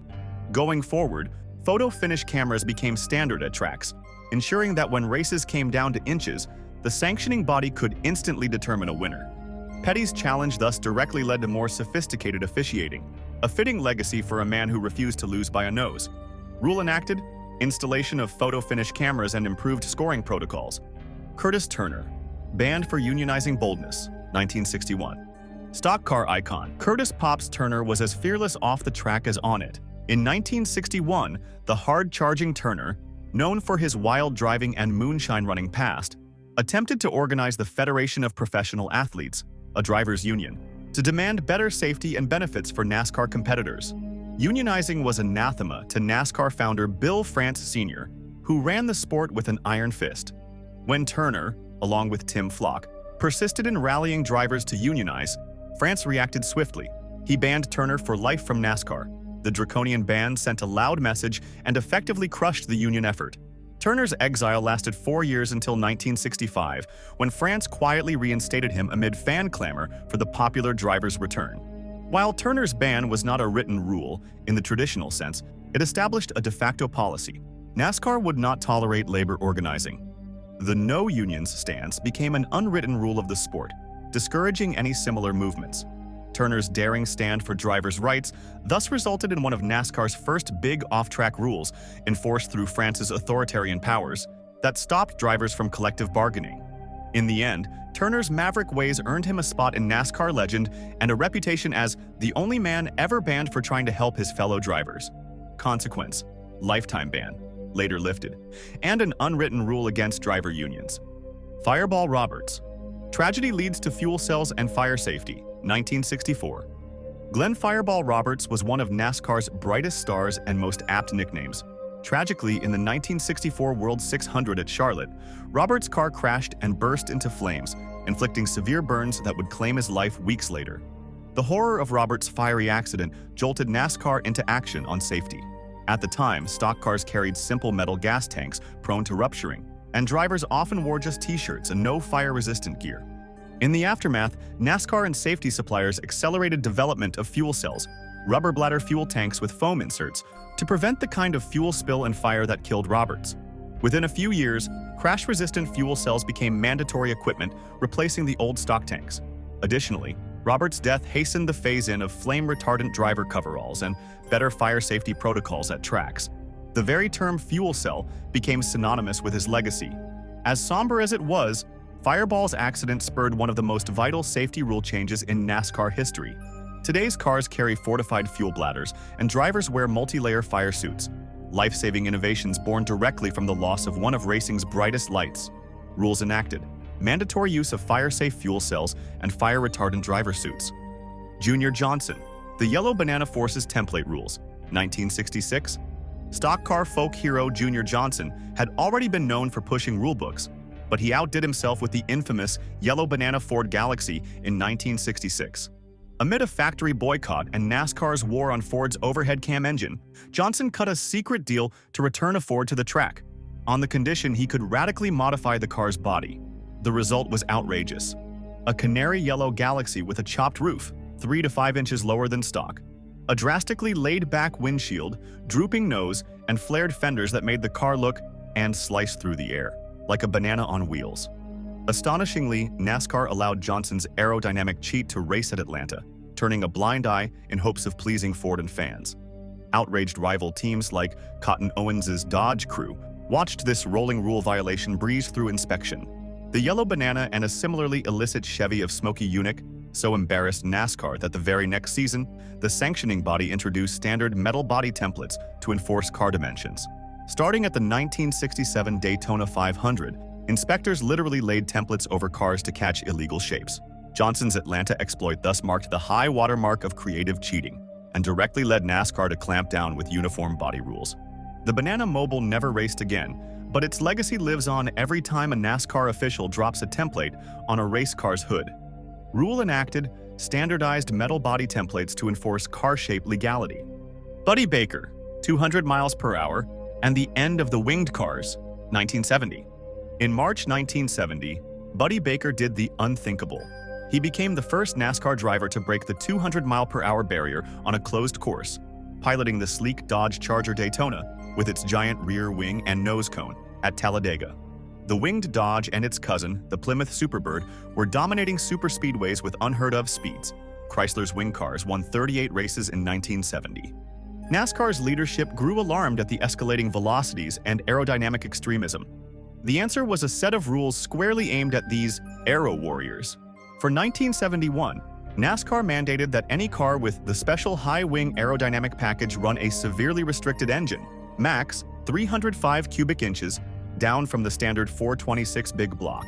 This effectively neutered the winged car's horsepower and ended their competitiveness. Baker's record-setting winged Charger thus helped speed its own extinction. By 1971, the few Daytonas and Superbirds left were no match for the competition under the new rules. Not only that, NASCAR soon outright banned such one-off aero devices altogether. Baker's 200-mile-per-hour run stands as a milestone, but it also frightened officials into slowing the cars down. The legacy of Baker's feat was a safer, and more level, playing field. The radical winged era was capped by rule changes ensuring no stock car would so easily soar to such speeds again for decades. Rule enacted: 5-liter, 305 cubic inch displacement engine limit for aero cars, effectively banning winged superspeedway specials. Richard Petty. Violent crash brings the window net, 1970. The King, Richard Petty, may have 7 championships, but one of his biggest impacts on NASCAR came from a terrifying crash. In the 1970 Rebel 400 at Darlington, Petty's Plymouth barreled into the wall and flipped violently. As the car came to rest on its roof, Petty's body was seen half hanging out the window, his arm flailing outside the car, a chilling sight that made safety crews and onlookers fear the worst. Petty survived with a broken shoulder, but the image of his limp body exposed struck NASCAR hard. In response, officials accelerated the adoption of the driver's window net, a mesh net to contain a driver's arms inside the car during crashes. Earlier incidents, like the fatal 1964 accident of Joe Weatherly, who hit a wall and died after his head struck outside, had prompted NASCAR to consider nets as optional equipment. Petty's crash made it mandatory. From 1971 onward, every NASCAR stock car had to have a window net installed. This simple invention has since saved countless drivers from serious injury by keeping their limbs in and debris out during wrecks. Ironically, Petty himself returned just weeks later and kept winning, now secured by the very safety device his accident inspired. To this day, a driver signaling they're okay after a crash by lowering the window net is a direct result of Petty's harrowing tumble. Rule enacted: mandatory driver's side window nets on all cars. Bill Elliott. Awesome Bill gets handicapped, 1985 to 1988. In the mid-1980s, Bill Elliott's sheer speed was rewriting record books and giving NASCAR fits. In 1985, Awesome Bill from Dawsonville won 11 races, including the Daytona 500 and Talladega, and the first Winston Million bonus, largely thanks to his Ford Thunderbird's blazing aerodynamic advantage. Elliott set qualifying records of 210 to 212 miles per hour, leaving competitors in the dust. NASCAR, fearing one team's dominance and ever higher speeds, intervened. For 1986, officials tweaked the rules to aerodynamically handicap Elliott's Thunderbird, extending its rear spoiler and making other adjustments, while subtly boosting the downforce on rival Chevy Monte Carlos. The result, Elliott's superspeedway edge shrank. But Bill wasn't done. In 1987, he again won Daytona and Talladega and set a 210.364 miles per hour pole at Talladega that stands to this day. That year, Bobby Allison's near-catastrophic crash into the Talladega fence after a blown tire underscored the speed issue. So in 1988, NASCAR introduced the ultimate equalizer: restrictor plates at Daytona and Talladega to cap horsepower and slow everyone down. Elliott's Ford was further hit with smaller carburetors at other tracks as well. Despite these curbs, or perhaps partly because of them, Elliott still won the 1988 championship. His dominance forced NASCAR's hand, proving no driver is bigger than the rulebook, and ushered in an era of tighter parity adjustments so no single team's ingenuity could whip them unchecked for long. Rules enacted: mid-80s aero adjustments favoring GM cars, and in 1988, permanent restrictor plates added at Daytona Talladega to rein in top speeds. Bobby Allison. Flying car, spurs restrictor plates, 1987. Talladega Superspeedway has long been NASCAR's fastest track, and in May 1987 it almost became its most tragic. During the Winston 500, Hall of Famer Bobby Allison blew a tire at 210 miles per hour, and his Buick LeSabre spun backwards, went airborne, and sheared into the catch fence in front of the grandstand. Miraculously, the car was stopped by the fence and nobody was killed, though debris injured several spectators. The shocking crash, with Allison's machine nearly flying into the crowd, was a watershed moment. NASCAR knew speeds had grown untenable. Starting in 1988, they mandated a revolutionary fix. Restrictor plates bolted beneath carburetors at Daytona and Talladega to dramatically cut horsepower and cap speeds. The plates immediately sliced approximately 20 miles per hour off qualifying speeds, bringing them down to approximately 190 miles per hour. While the new package bunched up cars into packs, introducing the era of plate racing with the huge drafting packs and inevitable Big One wrecks, it also largely kept the cars on the ground. Allison's frightening flight directly changed NASCAR forever, as it forced the sport to prioritize spectator and driver safety over raw speed. Bobby, for his part, fully endorsed the changes. Having literally felt a stock car turn into an airplane, Allison became a vocal advocate for speed limits. His wild ride thus led to perhaps NASCAR's most famous rule change, one that defined racing at its biggest tracks for the next 3 decades. Rule enacted: mandatory restrictor plates at Daytona and Talladega to reduce speeds and prevent cars from going airborne. Rusty Wallace. Airborne flips bring roof flaps. 1993. Rusty Wallace had a rough 1993. Twice that year, the champion driver's car went end over end in frightening crashes at Daytona and Talladega. In the Daytona 500, Wallace was tagged into a spin and his Pontiac tumbled violently down the backstretch. Then in the Talladega spring race, contact off the tri-oval sent Rusty's car flying again, barrel rolling through the infield at race end. He fortunately survived both wrecks with minor injuries, but the sight of a 3,500-pound stock car repeatedly somersaulting was a huge red flag. NASCAR had already been researching ways to keep cars grounded when spun at high speeds. After Wallace's crashes and several other similar blowovers, NASCAR fast-tracked the introduction of roof flaps in 1994. These spring-loaded flaps lie flush on the roof until a spin triggers them to pop up, disrupting the airflow that lifts cars.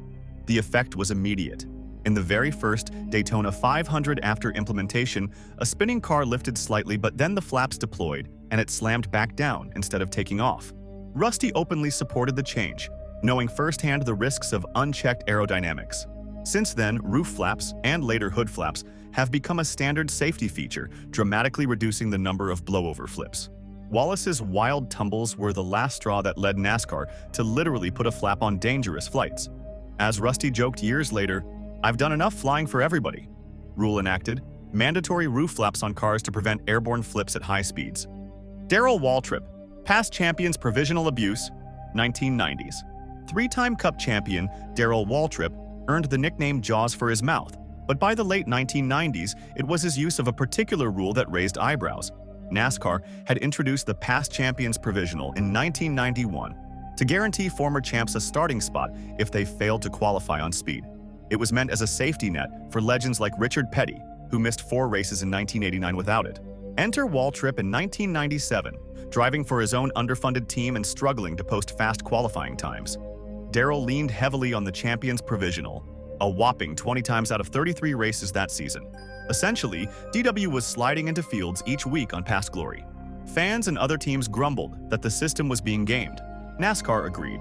Starting in 1998, they limited the number of provisionals a past champion could use in a year, originally 8 per season. Later they tightened it further, 1 every 6 races, then eventually phasing the provisional out entirely by 2016 in favor of charter qualifying. Waltrip's 1997 stretch was the catalyst.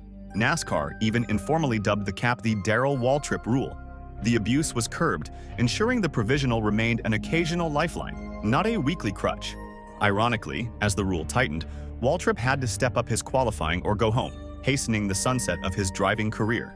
Rule enacted: limits on past champions provisional usage, maximum 8 per year in 1998, then further restricted to prevent repeat misuse. Jeff Gordon, T-Rex All-Star Car outlawed, 1997. Jeff Gordon's T-Rex is the stuff of NASCAR legend, a car so advanced that NASCAR banned it after a single race. For the 1997 All-Star race, the Winston, Gordon's crew chief Ray Evernham brought a Jurassic Park-themed number 24 Chevrolet that was built to exploit every gray area in the rulebook. The car's nickname was T-Rex, and fittingly, it devoured the competition. Gordon dominated the race in a cakewalk. NASCAR inspectors tore it down and, grudgingly, had to admit it was technically legal. But its innovative chassis, suspension, and aero tricks clearly gave an unfair edge. NASCAR's response came bluntly. "It's legal, but don't bring it back," they told Evernham. Immediately after, NASCAR rewrote rules to outlaw the tricks the T-Rex employed. Gordon's team essentially forced NASCAR to tighten up specifications on chassis mount points, body tolerances, and suspension geometry to ensure no one had a T-Rex advantage again. Evernham himself laughed that if any other driver had been in that car, it might have flown under the radar. But with Gordon stomping the field, its superiority was obvious. Thus, one of the few cars to retire undefeated, the T-Rex, lived up to its dinosaur namesake, a fierce predator now extinct, thanks to a slew of new rules making its design features extinct as well. Rule enacted, new chassis and body constraints after 1997 All-Star race, closing loopholes the T-Rex had exploited. Tiregate, Gordon vs. Roush prompts controlled tires. 1998. Jeff Gordon appears again in 1998, this time at the center of the Tiregate scandal that led NASCAR to change how teams get their tires. In the fall 1998 New Hampshire race, Gordon took 2 tires on a late pit stop, while rival Mark Martin took 4. Yet Gordon's number 24 still pulled away to win. Suspicions flared that Gordon's team had softened, their tires for extra grip. Jack Roush, Martin's owner, revealed he'd received an anonymous tip that the number 24 was using an undetectable tire softening agent. NASCAR confiscated tires and launched an investigation amid heavy media scrutiny. Ultimately, after sophisticated DNA tests, NASCAR announced they found no evidence of illegal treatment and cleared Gordon's team. However, the uproar exposed a procedural weakness. Teams were bringing their own tires to track back then. In the wake of Tiregate, NASCAR moved to tighten control. They began distributing and scanning tires at the track, eliminating teams prepping special sets at the shop. By the early 2000s, every tire mounted had to be a Goodyear provided at the event, often with barcodes for tracking. So even though Gordon's crew escaped penalty, the saga prompted NASCAR to ensure a more level playing field in rubber. Today, tire leasing from NASCAR and Goodyear is the norm, a direct result of the Tiregate controversy that nearly stuck to the Rainbow Warriors. Rule enacted, NASCAR takes sole control of tire distribution at races. Teams can no longer bring outside tires or chemically treat them undetected. Sterling Marlin, Fender Fix Fiasco, and Red Flag Rule, 2002. Few rules are as cut and dry as don't touch the car under the red flag, but in the heat of the 2002 Daytona 500, Sterling Marlin momentarily forgot. In a wild finish, Marlin led when a late wreck brought out a red flag, halting the field. Under NASCAR rules, teams and drivers must freeze, no repairs allowed, until the race resumes. But Marlin's front fender was bent into a tire from earlier contact with Jeff Gordon. Desperate to preserve his chance at a Daytona 500 win, Marlin climbed out of his stopped Dodge on the backstretch, ran around, and began yanking on the fender to clear his tire. The TV broadcast caught it, fans gasped, and NASCAR officials immediately reprimanded him. An official in the pace car shouted for Marlin to get back in, then sent him to the tail of the lead lap for the blatant rule violation. His chance at victory vanished. The incident was so brazen it's still widely remembered, and it prompted NASCAR to emphasize that no work on cars during red flag periods means no work. Marlin claimed he thought it was allowed, even citing a hazy memory of Earnhardt cleaning his windshield under red. But NASCAR was unamused. Since then, drivers have been extra cautious not to even peek at their cars under stoppage. Marlin's misstep likely cost him the Harley J. Earl Trophy, but it ensured everyone got a crystal-clear reminder of a long-standing rule. When the red flag flies, hands off the machine. Rule clarified and enforced. Absolutely no working on vehicles during red flag conditions. Violators penalized to rear. Kevin Harvick, Cross Series crackdown on aggression, 2002. Kevin Harvick's volatile temper early in his career led to a precedent-setting punishment. In April 2002, Harvick was on NASCAR's radar, already on probation in the Busch Series, now Xfinity, for rough driving. Then during a Truck Series race at Martinsville, he spun Coy Gibbs in an outburst of aggression while still under that probation. NASCAR had seen enough. In an unprecedented move, officials parked Harvick for the very next Cup Series race at Martinsville, suspending him from Sunday's Virginia 500, even though his offense occurred in a lower series. It was the first time a driver was benched for an act in a different series. Team owner Richard Childress protested that punishments should stay in their series, but NASCAR stood firm, signaling that a driver's behavior anywhere under the NASCAR banner could carry over. Harvick was also fined $35,000 and had his probation extended. This incident effectively established a new policy. Probation and suspensions are NASCAR-wide, not series-specific. The one behavior standard was born.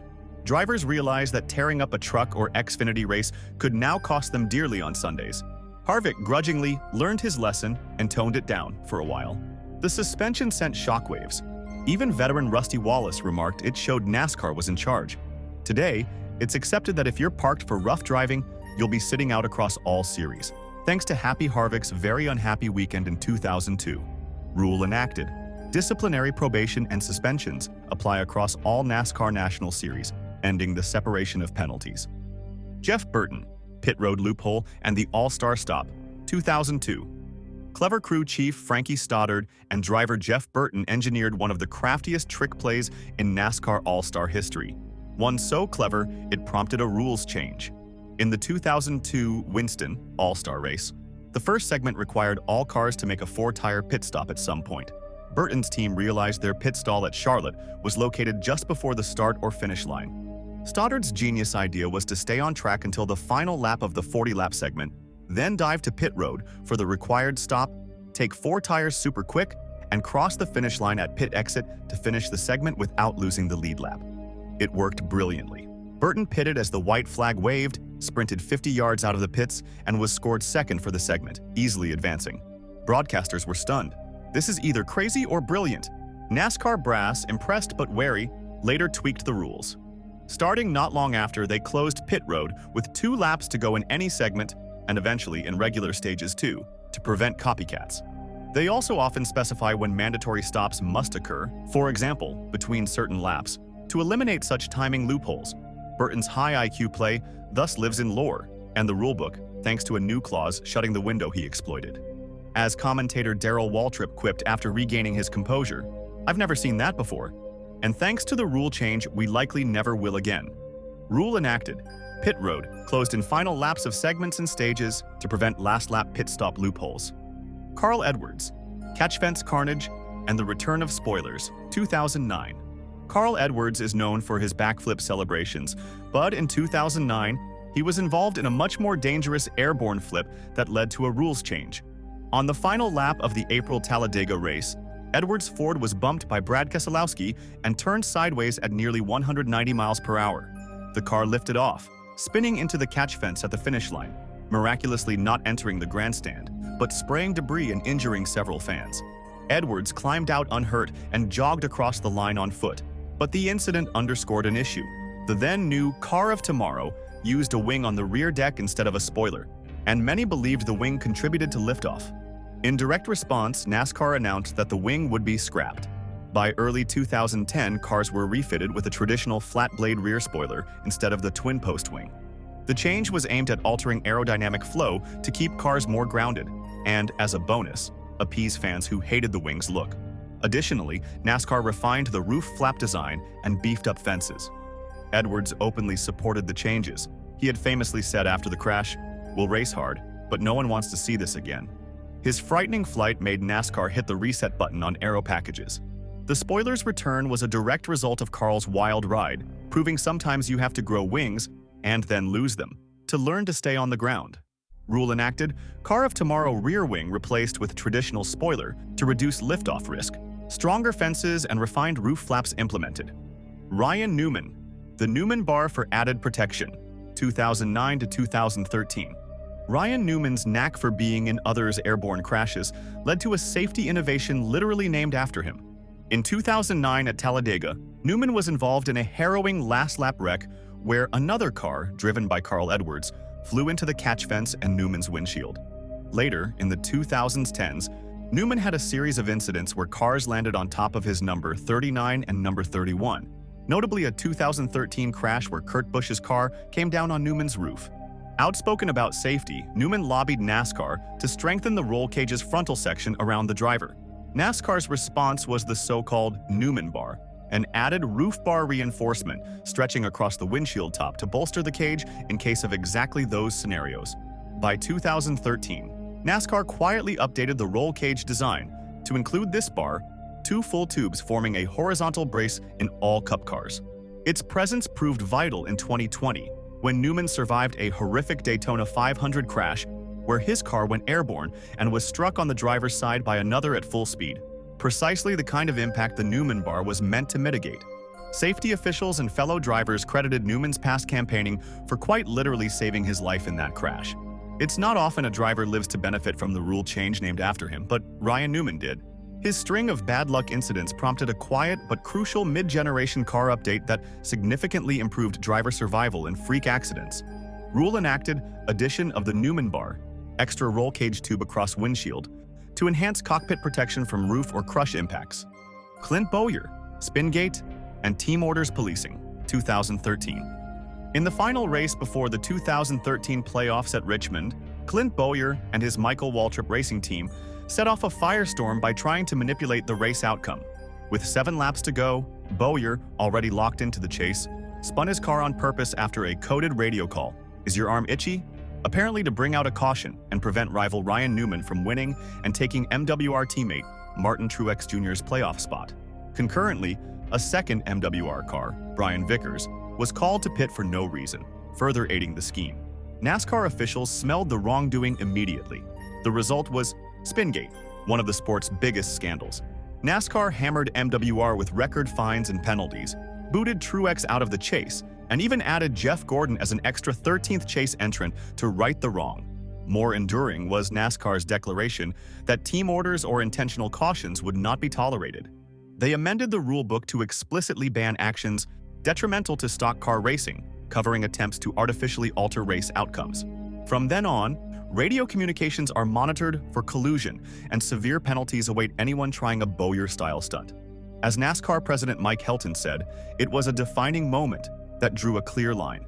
Indeed, in the years since, instances of teammates helping one another beyond normal racing, or drivers intentionally spinning, have been met with swift punishment. Bowyer's spin led NASCAR to effectively shout, "No more," restoring faith that every driver gives 100% effort, and every caution, we hope, is legitimate.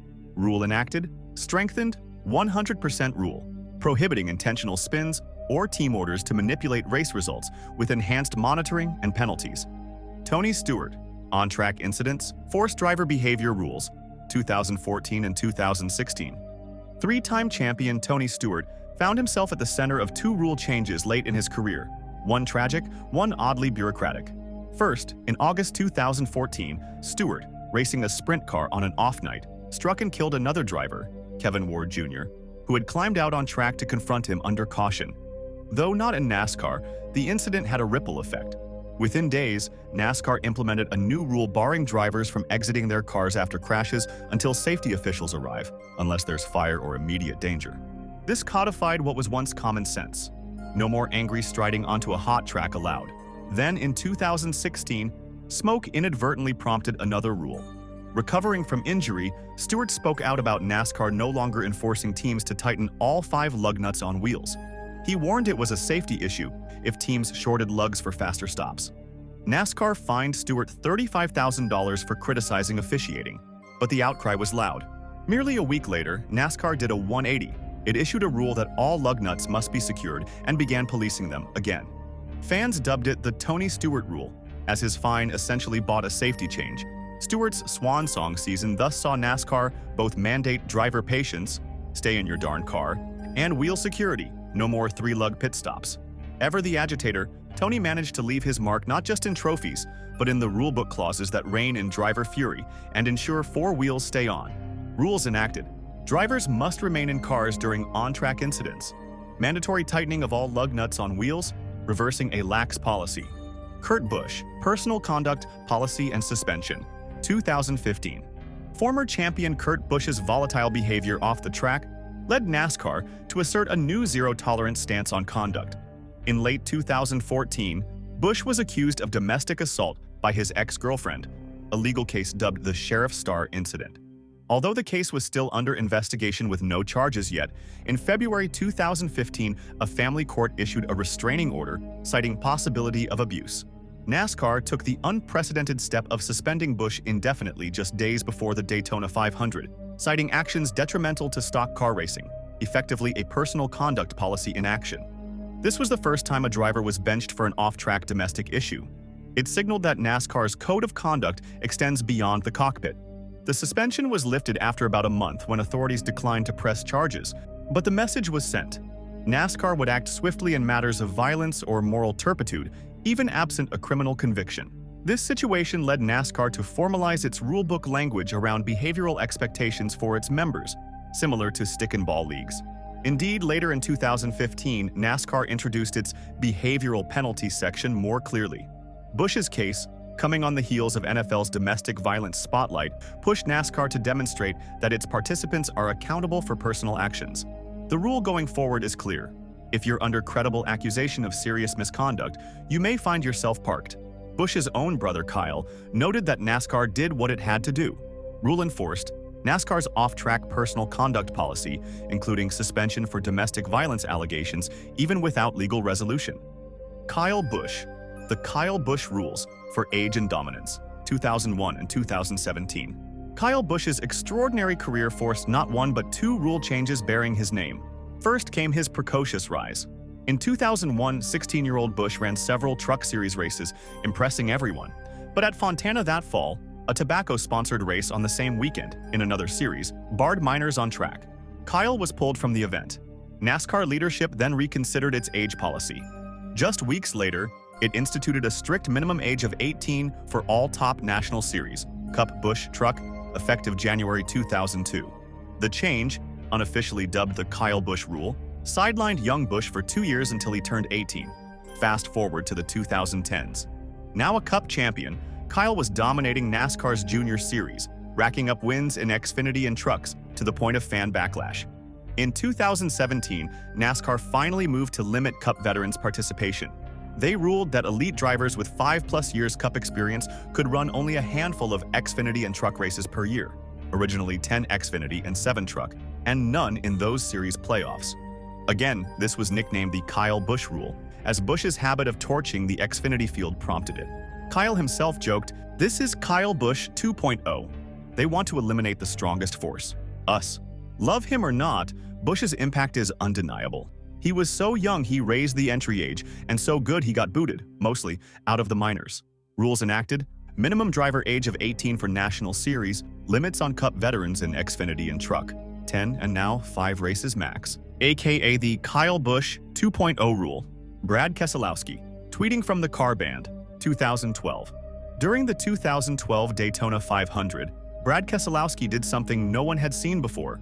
Under a red flag delay, after Juan Montoya's jet dryer explosion, Keselowski pulled out his smartphone and began live tweeting from his car on the track. He snapped a famous photo of the fiery jet fuel cleanup and answered fan questions on Twitter in real time. The social media world went crazy. Brad gained over 100,000 followers that night, and NASCAR initially basked in the cool publicity, noting he broke no rules at that time. But a few races later, in a caution at Phoenix, Keselowski tweeted again from his car. By then, NASCAR had quietly informed teams that phones or electronic devices were not allowed in cars during competition. Brad claimed ignorance, but NASCAR dropped the hammer with a $25,000 fine for violating the newly clarified rule. The confused fan response, "He was a hero at Daytona, now a villain at Phoenix," led NASCAR to publicly explain that after the Daytona stunt, they explicitly told drivers no more in-car tweeting or phones. Essentially, Keselowski's innovation forced NASCAR to firm up an old rule: cars can't carry non-approved electronics, and add a modern twist: smartphones count. Nowadays, drivers still engage fans on social media, but only from the garage or victory lane, never from inside a hot race car. Brad's Daytona tweeting remains legendary, but you won't see it again. As one official put it, "We encourage social media, just not during the race." Rule enacted: no electronic devices, smartphones, etc. may be carried on board by drivers, enforced after the 2012 Daytona incident. Ross Chastain, wall ride maneuver outlawed, 2022. In the penultimate race of 2022, up-and-coming driver Ross Chastain pulled off a video game-style move that instantly went viral and immediately got banned. Needing 2 spots on the final lap at Martinsville to make the championship 4, Chastain floored his Chevy against the outside wall through turns 3 and 4, deliberately riding the wall at full throttle. The insane slingshot saw him pass 5 cars in one corner and advance by a nose in a Hail Mary that fans dubbed the Hail Melon, a nod to Chastain's watermelon farmer roots. While spectacular, the move raised safety concerns. It worked only because others lifted. In the off-season, NASCAR leadership acknowledged the ingenuity but said wall riding will not be tolerated going forward. They cited an existing rule about unsafe driving and promised to issue time penalties for any future attempts. Chastain himself good-naturedly said, "I'm proud I have a rule named after me." Indeed, in the 2023 rulebook, NASCAR made clear that flinging your car at the wall to gain spots is considered an unfair advantage under Rule 10.5, actions detrimental. Thus, one of the most astonishing last-lap moves in NASCAR history was effectively a one-and-done. Ross's heroics forced NASCAR to close a loophole nobody even knew existed, ensuring realism stays in racing and that wild rides belong in video games, not Cup Series finales. Rule enacted, explicit enforcement that wall riding or intentional collision to gain time is illegal, with new penalties to prevent chastaining the track. Special mention, Dale Earnhardt. The Intimidator's death spurs a safety revolution. 2001. The sport lost its hero on February 18, 2001, when Dale Earnhardt perished in a last-lap crash at Daytona. Earnhardt's fatal accident, a seemingly moderate impact into the wall, shook NASCAR to its core and immediately ended an era of resistance to safety gadgets. The 7-time champion had famously eschewed some new safety devices, including the hand's head and neck restraint, and was vocal that drivers knew the risks. After his death from a basilar skull fracture, NASCAR's reaction was sweeping. Within months, the hands device, or similar neck restraints, was strongly recommended, and following Blaise Alexander's fatal crash later that same year, NASCAR made them mandatory across all national series. Open-face helmets fell out of favor as full-face models were encouraged. NASCAR also sped up installation of safer soft wall barriers at tracks to absorb impact energy. These were rolled out widely by 2002 to 2003. Additionally, Earnhardt's death directly led to rules requiring drivers to wear closed-face helmets and 6-point harness seatbelts, as well as improved seats. Perhaps most visibly, it prompted NASCAR to develop the car of tomorrow with greater crash protection. The Intimidator's passing marked a paradigm shift. No longer would safety innovations be optional or lagging. Every driver since has essentially raced in Dale's legacy of safety, a bittersweet gift from the man who gave so much to the sport. As driver Kyle Petty put it, Earnhardt's death saved lives. Rules enacted, mandatory hands devices, safer barriers, improved belts and helmets, a comprehensive safety overhaul post-2001. Jim Roper, 1949, Charlotte Speedway, North Carolina. Jim Roper won NASCAR's first strictly stock race, now recognized as the Cup Series, on June 19, 1949, under extraordinary circumstances. Initially second at the Charlotte dirt track, Roper was declared the winner after the apparent victor was disqualified for using non-stock springs. Roper had driven from Kansas to compete, making the triumph even more improbable. It was his only career win. He started just one more race, giving him a remarkable 50% win rate in Cup history. After 1949, he returned home and never scored another victory. Johnny Mance, 1950, Darlington Raceway, South Carolina. Johnny Mance stunned the field by winning his only Cup victory at the inaugural Southern 500 on September 4, 1950. Starting dead last in a 75-car field, Mance cleverly outfitted his Plymouth with hard truck tires that outlasted his rivals' tires. While faster cars made frequent pit stops, Mance maintained a steady pace, conserving equipment. Chaos reigned that day on NASCAR's first 500-mile paved race, but Mance was the ultimate survivor and won by 9 laps.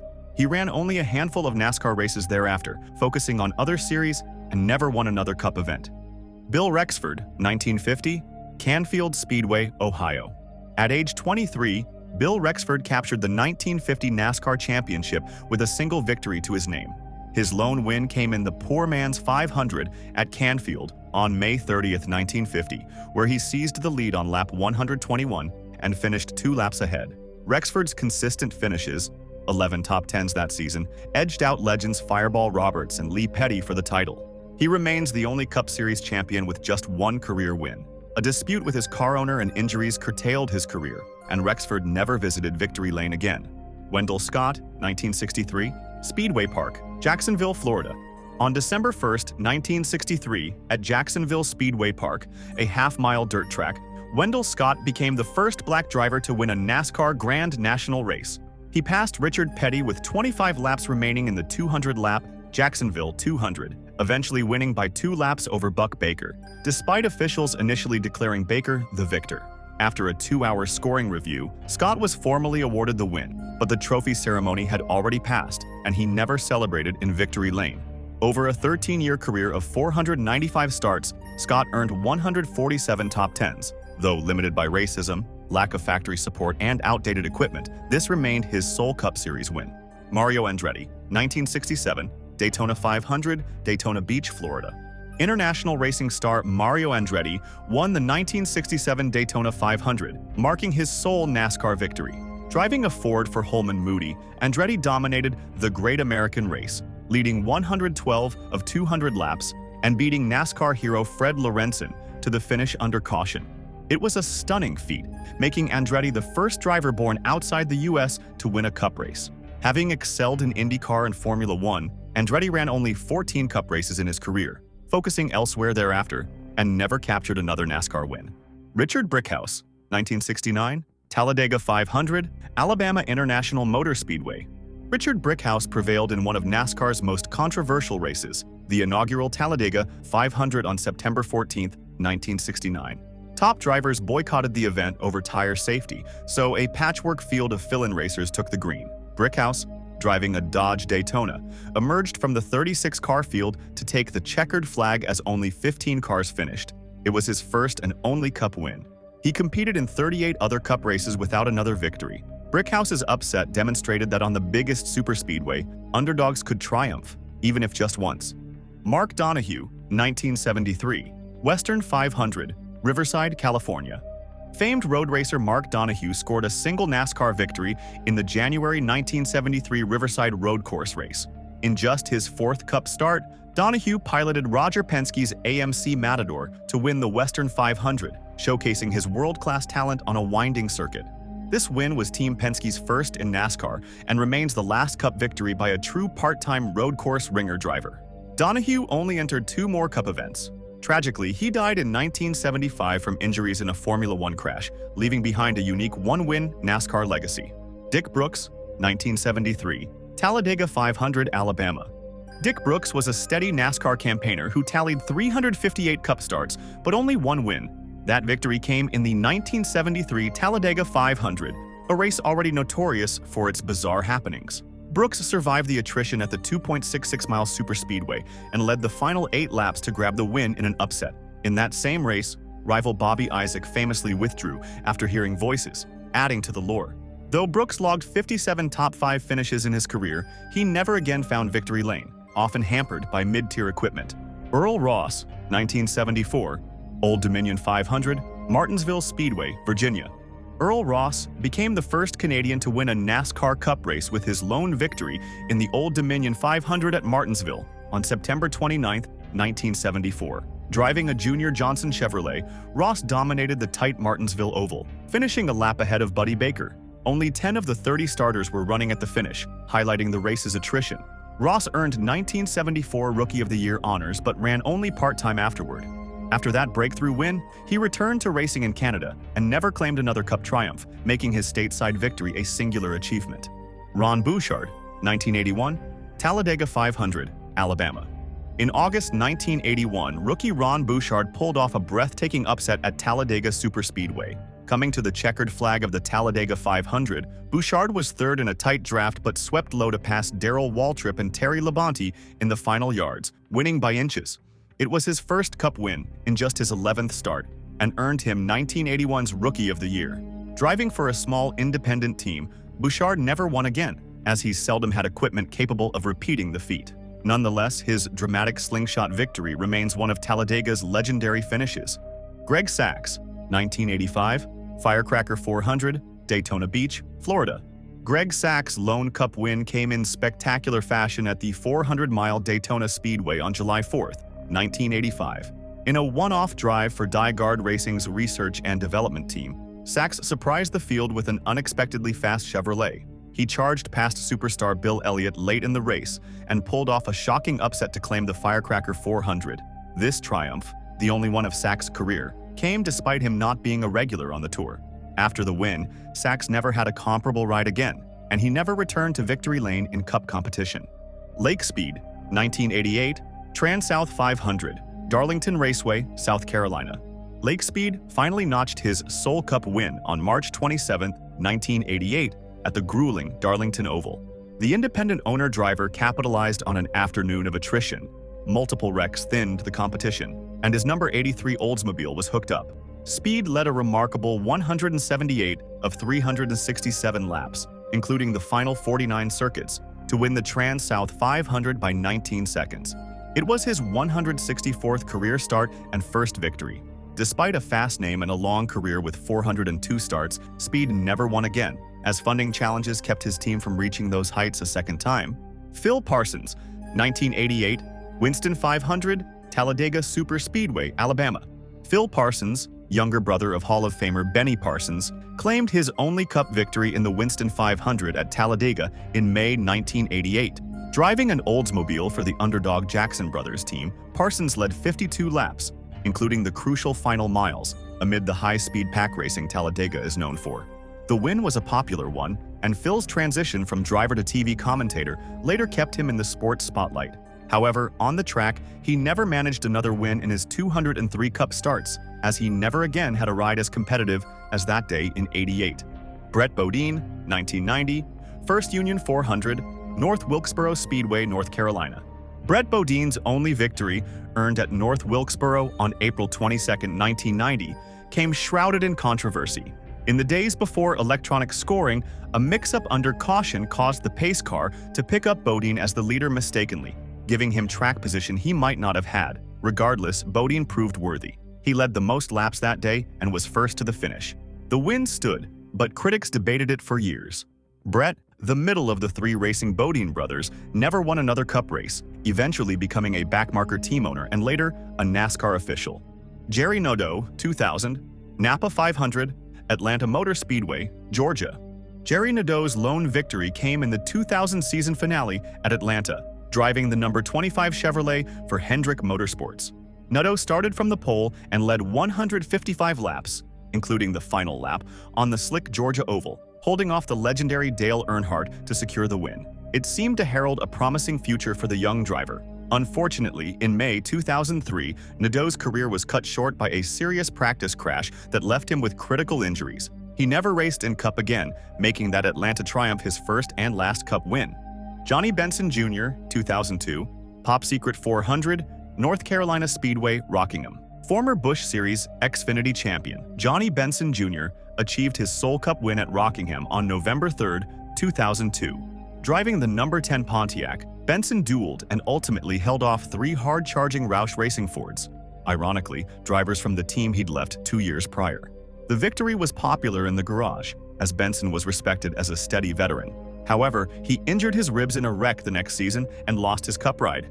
Benson later found success in the Truck Series, but he never returned to Cup victory lane after that Rockingham win. Casey Mears, 2007, Coca-Cola 600, Charlotte Motor Speedway, North Carolina. Casey Mears scored his only Cup Series victory in NASCAR's longest race, the 600-mile Memorial Day Classic in 2007. Driving Hendrick Motorsports' number 25 Chevrolet, Mears played the fuel mileage game perfectly. As others peeled off for late splash-and-go stops, Mears stretched his fuel to the limit, taking the checkered flag with just fumes to spare. He edged out fellow surprise contenders J.J. Yealy, Kyle Petty, and Reed Sorensen in a fuel drama finish. Though part of a famous racing family, Mears never won again. Following that season, he moved between smaller teams and could not recapture that magic moment. Trevor Bayne, 2011, Daytona 500, Daytona Beach, Florida. In one of NASCAR's most fairy tale upsets, 20-year-old Trevor Bayne won the 2011 Daytona 500 in just his second Cup start. A day after his birthday, Bayne mastered the draft in the iconic Wood Brothers Ford, surviving the chaos of NASCAR's biggest race to shock the world. The win marked the Wood Brothers' return to victory lane and made Bayne the youngest Daytona 500 champion ever at the time. However, Bayne never captured a second Cup win. His subsequent seasons were hampered by health issues and uncompetitive equipment, making his Daytona triumph a singular high point of his career. Regan Smith, 2011, Showtime Southern 500, Darlington Raceway, South Carolina. Regan Smith delivered an underdog triumph in the 2011 Southern 500 at Darlington, the storied track's annual marathon night race, driving for the single-car furniture row racing team. Well before it became a championship outfit, Smith stayed out on older tires during a late caution. In a nail-biting sprint to the finish, he fended off Carl Edwards, who was on fresh tires and arguably the faster car. Smith's savvy and Darlington's difficulty paid off with his only Cup win. Though he had other strong runs, even a near win was erased by a Talladega infraction, Smith never won again, as he never again had such a competitive ride. Paul Menard, 2011, Brickyard 400, Indianapolis Motor Speedway, Indiana. Hailing from a family of racing sponsors, Paul Menard etched his name in NASCAR lore with a single shining victory at the 2011 Brickyard 400. Menard gambled on fuel strategy in one of the sport's crown jewel races, conserving enough gas to hold off a charging Jeff Gordon in the final laps at Indy. Crossing the line first, Menard realized a lifelong dream, fittingly at the track where his father had long fielded Indy cars. Despite a solid career and 471 Cup starts, Menard never won another race. His Indianapolis win, however, remains one of the great upsets and a cherished family milestone. Justin Haley, 2019, Coke Zero Sugar 400, Daytona International Speedway. Haley, a 20-year-old Xfinity regular, scored a stunning upset in the summer 2019 race at Daytona. Driving for Spire Motorsports, a new underfunded team, Haley was running mid-pack when a huge 18-car crash and looming weather changed everything. By staying out under caution, he lucked into the lead just as lightning and rain forced the race to be halted and then called official with 33 laps remaining. Haley led only one lap but was declared the winner in just his third Cup start, one of the biggest long-shot victories ever. It was also Spire's first win. Though young Haley continues to race, he has not yet won again as of 2025. His rain-shortened Daytona triumph, where the stars aligned, stands alone. Cole Custer, 2020, Quaker State 400, Kentucky Speedway, Kentucky. Custer's only win to date came as a rookie in July 2020 at the Kentucky Speedway. On the final restart with 2 laps to go, Custer charged to the outside in a bold 4-wide move for the lead. He powered past veterans Kevin Harvick, Martin Truex Jr., and Ryan Blaney to take the white flag in front. The 22-year-old held on to claim the win, becoming the first rookie to win in a non-superspeedway race in nearly a decade. It was an electrifying finish and marked the peak of Custer's Cup career so far. He struggled in subsequent seasons and was demoted to Xfinity, making that daring Kentucky performance his lone Cup victory and a memorable one at that. Harrison Burton, 2024, Coke Zero 400, Daytona International Speedway, Daytona. Burton earned his first and only, so far, win at Daytona in August 2024 and delivered a milestone 100th Cup win for the Wood Brothers team. In a wild overtime finish, the 23-year-old Burton used a push from behind to pass 2-time champion Kyle Busch on the final lap and held on by 0.047 seconds at the line. The win locked the sophomore driver into the playoffs and was a massive upset under the lights at Daytona. Burton had not been a frontrunner prior to this superspeedway stunner. While his career is still young, he has yet to win again since that night. His Daytona victory, a historic one for an iconic team, may end up an unforgettable one-off, accomplished via perfect timing and a little Daytona magic. 1979 Daytona 500 Cup Series, Cale Yarborough versus Donnie and Bobby Allison. During the first live flag-to-flag telecast of a NASCAR race, leaders Donnie Allison and Cale Yarborough crashed on the final lap, handing the win to Richard Petty. On the apron after the checkers, Yarborough confronted Donnie and Bobby Allison, who stopped to assist his brother, and accused them of causing the wreck. Verbal barbs escalated into a fistfight. Yarborough even hit Bobby with his helmet, and the 3 men began fighting and wrestling and carrying on in front of a stunned national audience. Bobby later joked that Yarborough was beating Bobby's fists with his nose. The infamous brawl proved to be a watershed moment, launching NASCAR into the national spotlight. 1989, the Winston All-Star Race, Rusty Wallace versus Darrell Waltrip's teams. In a dramatic all-star race at Charlotte, Rusty Wallace spun Darrell Waltrip out of the lead in the final segment to take the $200,000 prize. Immediately after the finish, emotions erupted on pit road. Waltrip's crew members angrily confronted Wallace's crew as Wallace headed to victory lane, and the entire infield ended up in a fight.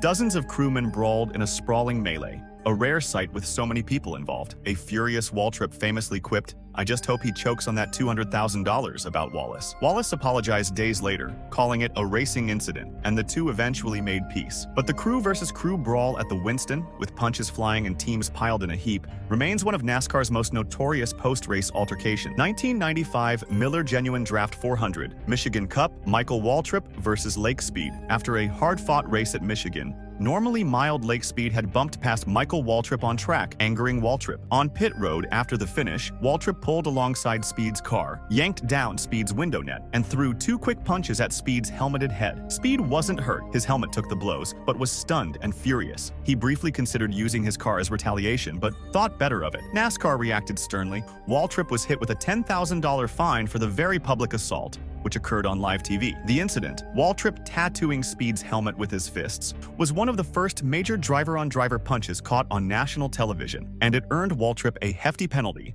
and a place in NASCAR fight lore. 2001 Richmond Busch Series, Greg Biffle versus Jay Sauter. A simmering feud in the September 2001 Busch Series race at Richmond turned explosive after the checkered flag. Greg Biffle and Jay Sauter had tangled twice during the race, and Biffle felt Sauter had wrecked him. The instant the race ended, Biffle leapt from his car and practically flew at Sauter's parked Chevy. Biffle reached into Sauter's window and landed a right hook to Sauter's face before Sauter could even unbuckle. Crew members pulled Biffle away as Sauter sat stunned. NASCAR penalized both drivers. Sauter received a $10,000 fine with points docked for rough driving and Biffle for the assault. Biffle's sudden Superman punch, thrown while Sauter was defenseless, has since been cited as an infamous example of how not to settle scores in NASCAR. 2002 Bristol Night Race, Busch Series, Kevin Harvick versus Greg Biffle. In the fall of 2002, short-track tempers flared in a Busch Series race at Bristol when Greg Biffle's bump sent Kevin Harvick into the wall. Harvick waited for payback. The moment Biffle climbed from his car on pit road, Harvick, who had perched atop Biffle's pit box,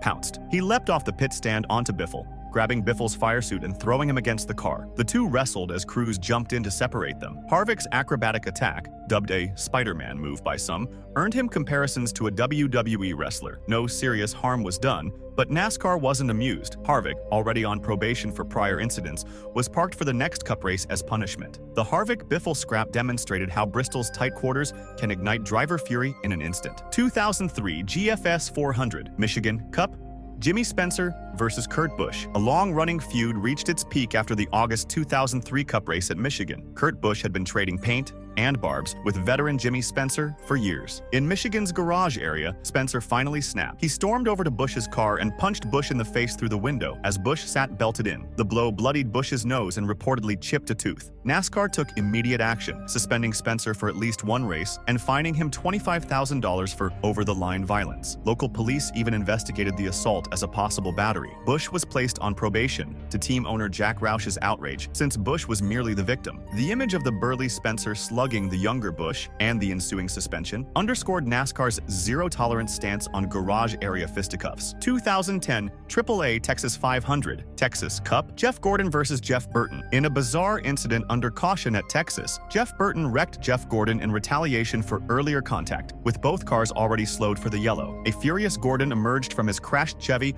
and marched down the track to confront Burton. Upon reaching Burton, Gordon immediately threw punches, grabbing Burton by the collar as the two veteran drivers tussled on the backstretch before safety crews arrived. Officials separated them and, in a twist of irony, required Gordon and Burton to ride to the infield care center together in the same ambulance. The pair sat inches apart in tense silence after trading blows. Burton later apologized profusely, and Gordon, who normally has a calm demeanor, said his temper got the best of him. The scuffle between two respected multi-champions proved that even the sport's big names aren't immune to flaring tempers. 2012 Advocare 500, Phoenix Cup, Jeff Gordon versus Clint Bowyer. A season-long rivalry climaxed in chaos at Phoenix. Intent on payback for prior run-ins, Jeff Gordon deliberately crashed Clint Bowyer late in the race, igniting a multi-car wreck. After pulling into the garage, Gordon was still seething when Bowyer's crew confronted him. Bowyer's pit crew pounced on Gordon, shoving and tackling him near the number 24 hauler. A wild brawl between the two teams ensued in the garage area. Uniformed crewmen on the ground throwing punches and officials struggling to regain control. Meanwhile, Bowyer sprinted from pit road to the garage in a now famous full-speed dash,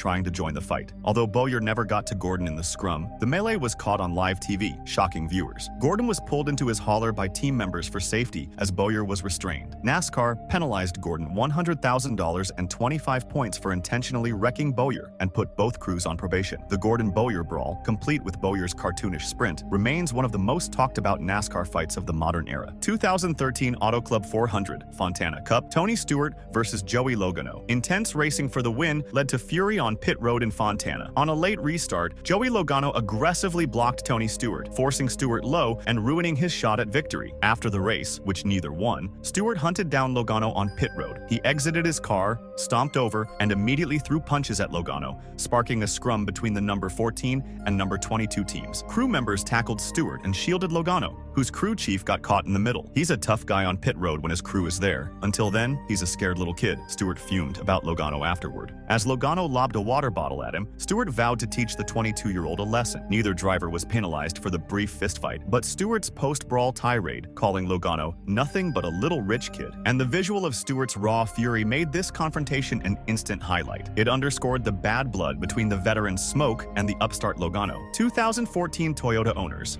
400 Richmond Cup, Marcos Ambrose versus Casey Mears. A relatively calm race at Richmond ended with a surprise one-punch knockout on pit road. Casey Mears and Marcos Ambrose had been battling hard on track, and after the race, Mears sought out Ambrose between the cars. A shoving match ensued. Mears pushed Ambrose several times, until Ambrose lost his cool and clocked Mears with a right hook. The punch struck Mears near the eye, visibly stunning him. Mears staggered back as onlookers rushed in. Ambrose was immediately yanked away by crew members before he could throw another swing. Mears sported a black eye afterward, but joked about it in good spirits. Ambrose, however, was fined $25,000 for landing the blow. The incident was caught live during Fox's post-race coverage. Commentators stumbled upon the confrontation by accident, making Ambrose's KO punch one of the most replayed fight clips in NASCAR lore. 2014 Bank of America 500 Charlotte Cup, Brad Keselowski versus Matt Kenseth and Denny Hamlin. Emotions ran hot in the October 2014 Charlotte playoff race. After the checkered flag, Brad Keselowski's aggressive driving had angered several rivals. He had roughed up Denny Hamlin on track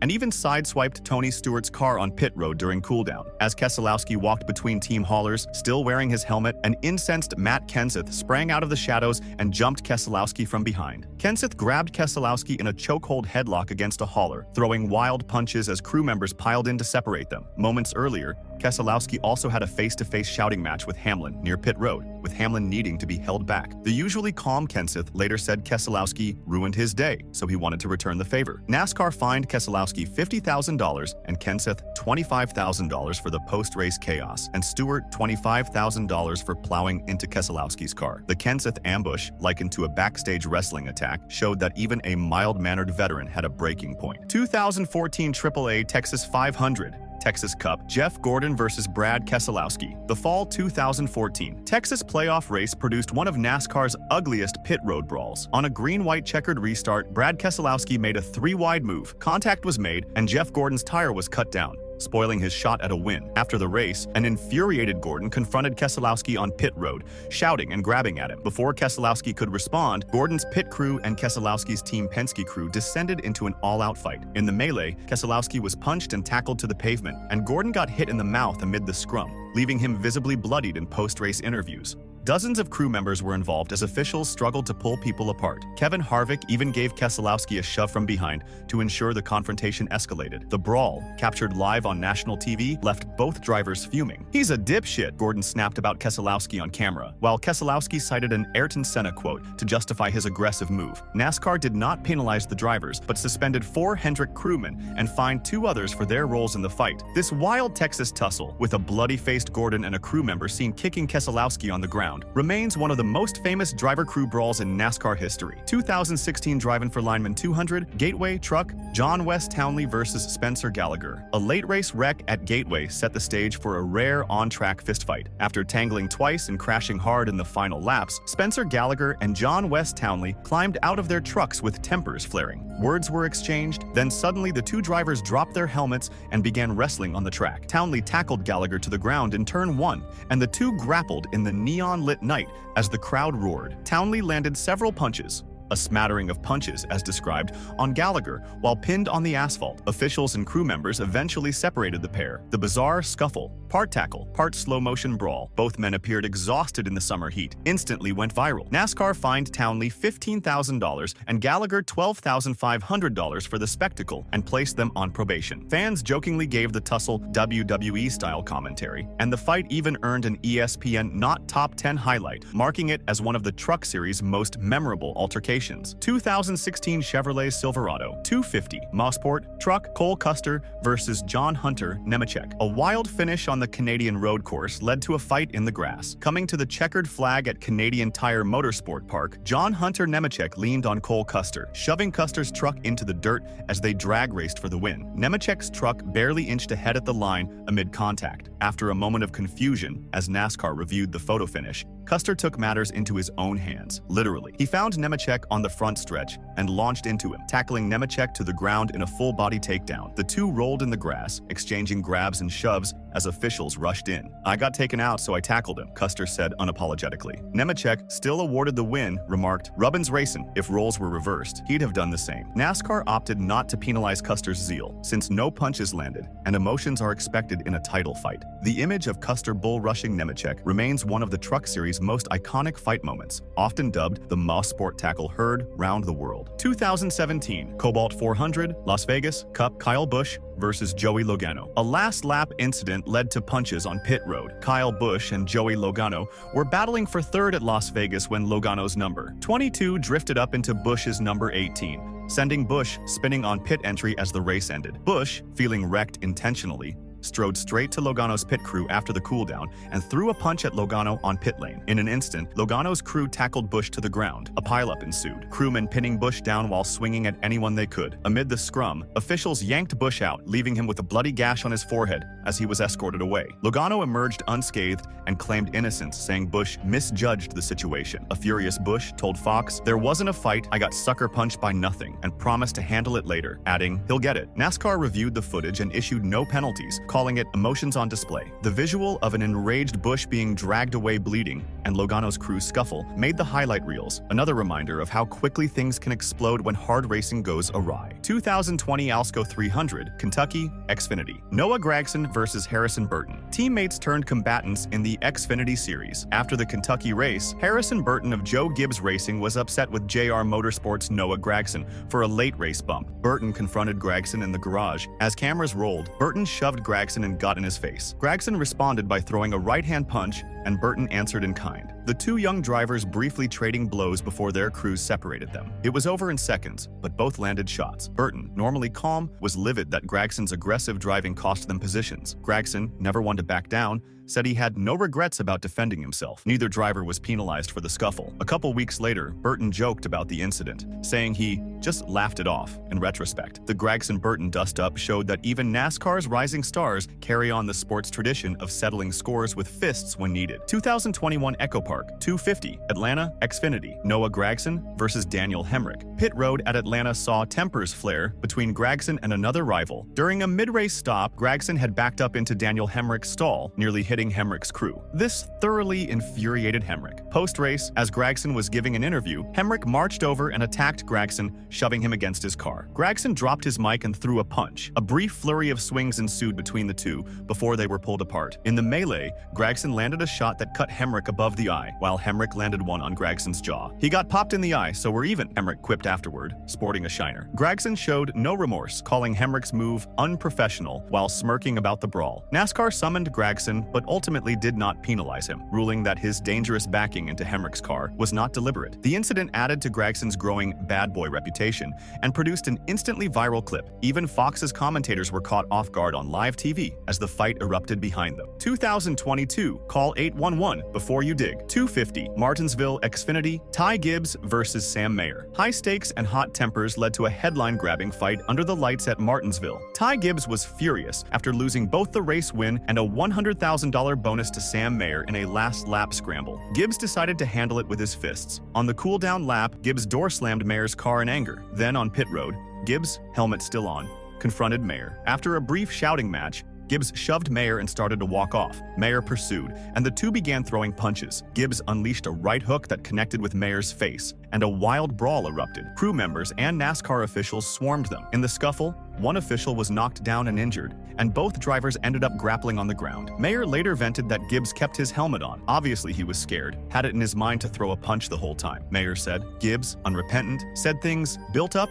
and I snapped." NASCAR fined Gibbs $15,000 for his actions. The fight, two young talents swinging wildly as sparks literally flew from another pit road scuffle nearby, was replayed endlessly on sports shows. It underscored Ty Gibbs's fiery temperament. He'd later say it was a learning experience, and added yet another chapter to Martinsville's history of post-race fireworks. 2022, Dead on Tools. 250, Martinsville, Xfinity, Austin Hill versus Myatt Snider. Martinsville's fall Xfinity race saw a less publicized but equally fierce confrontation. After some late contact on track, Austin Hill and Myatt Snider had an altercation on pit road that escalated rapidly. TV cameras caught Hill and Snider in a heated argument, when suddenly Hill threw a haymaker punch, dropping Snider to the pavement. Hill then pounced on Snider as crew members rushed in to break it up. Snider got up with a cut on his face, and Hill was pulled away kicking. "That was a hell of a punch," Dale Earnhardt Jr. remarked on the broadcast. Hill told reporters that Snider had approached him, running his mouth, and ignored warnings to back off. "He said the right words that pissed me off, so things happened," Hill admitted later. NASCAR reviewed the fight and fined Hill, a notably strong former short-track racer known for his temper, $5,000 for the incident. The footage of Hill's punch, one of the most decisive strikes in recent NASCAR memory, made the rounds on social media, proving that even the sport's mid-pack drivers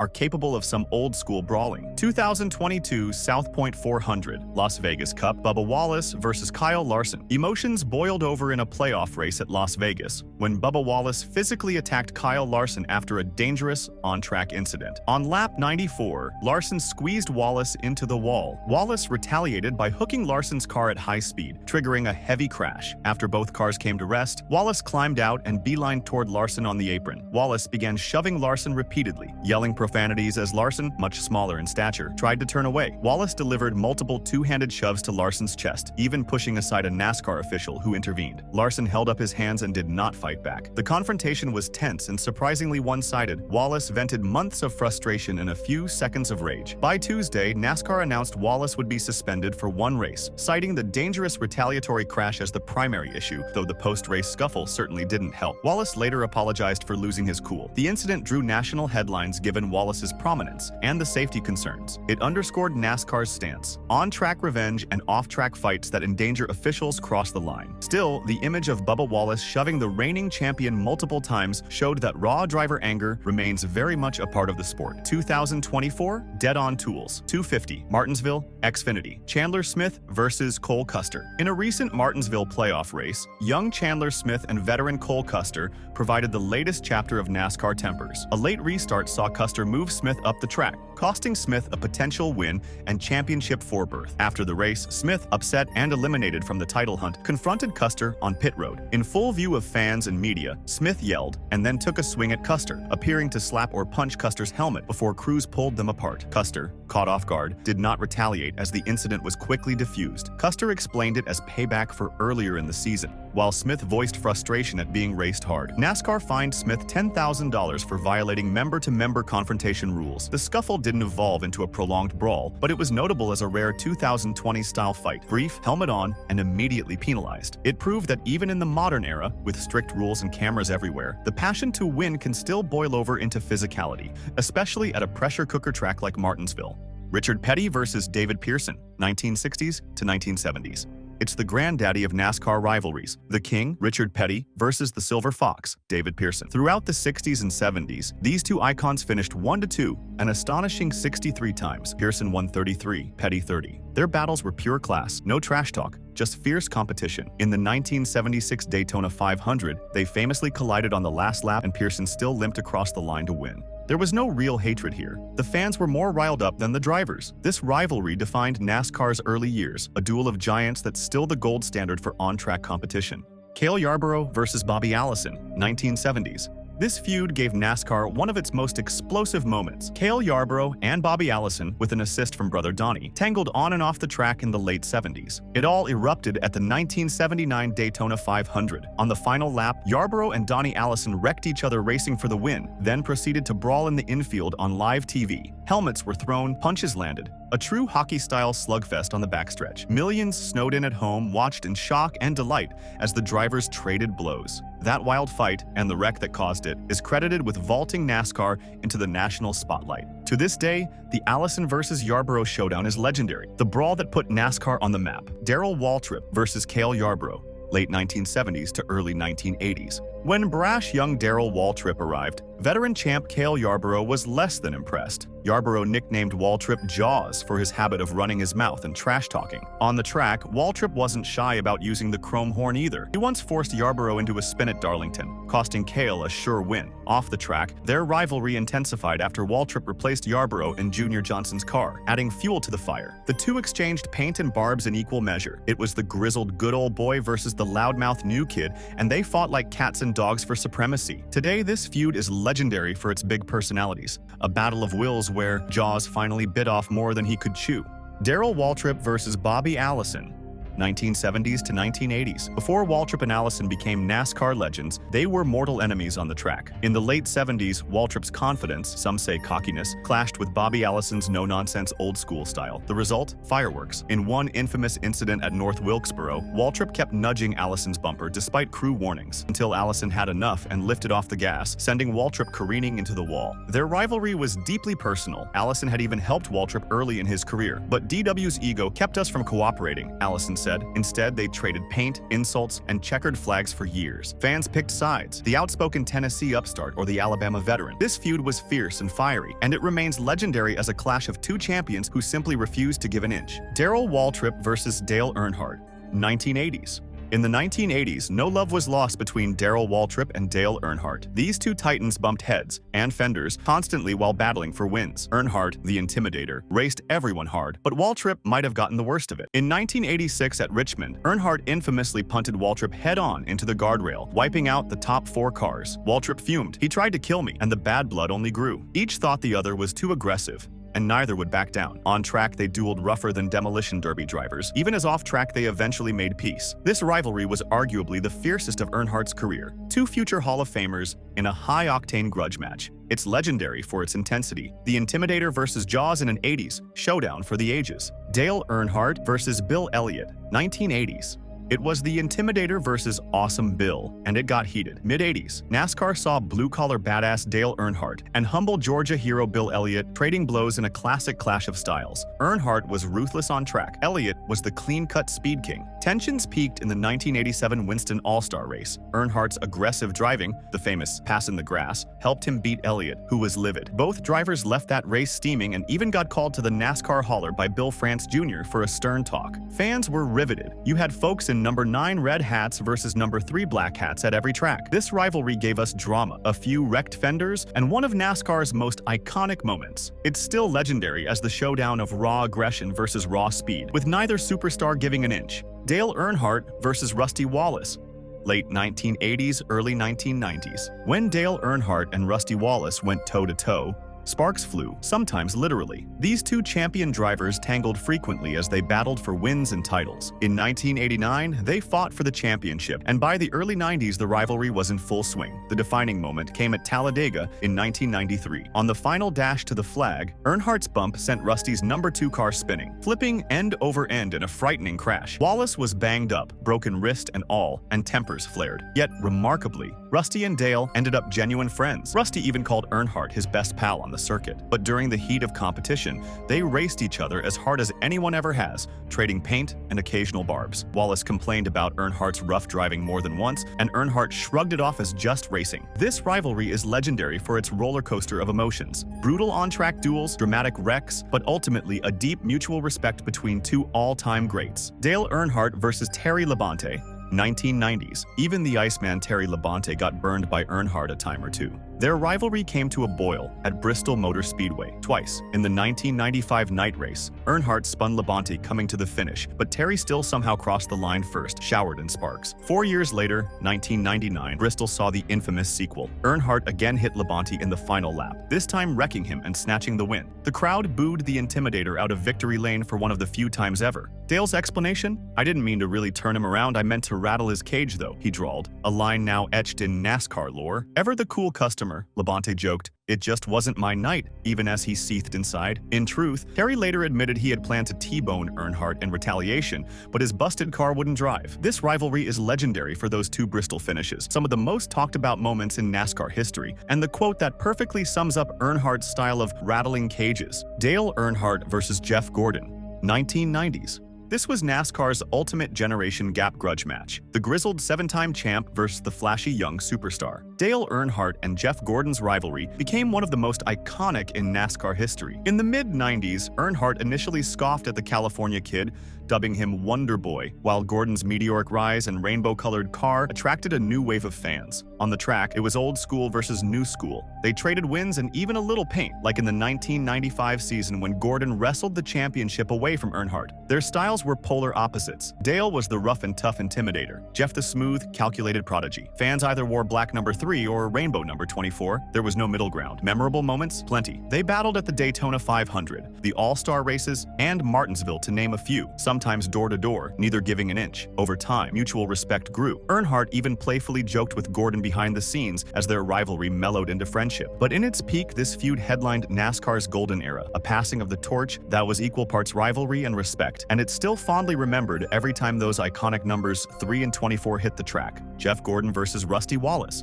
1990s to early 2000s. When Jeff Gordon and Rusty Wallace squared off, it often came down to the bump and run. And boy, did that lead to drama. In the late 90s, these two champions found themselves fighting for the same real estate on short tracks across America. The result? A classic rivalry. Gordon perfected the art of the gentle nudge to steal a win, and Rusty was usually on the receiving end. Case in point, the 1997 Bristol Spring Race. On the final lap, Gordon tapped Rusty's bumper just enough to slide the number 2 up the track and snatch the victory. Rusty was fuming. Legend has it, he threw a water bottle in frustration and vowed payback. The very next year at Richmond, Wallace returned the favor by nudging Gordon aside to grab a win of his own. And then Gordon one-upped him again at Bristol in 1998, executing another textbook bump and run for the win, much to Rusty's chagrin. This back and forth carried on for years. Wallace, a short track master, hated getting muscled by the young Rainbow Warrior, and he let everyone know it. Gordon, for his part, had immense respect for Rusty but wasn't about to yield on track. Their battles were hard but generally clean, just classic short track racing with ego and pride on the line.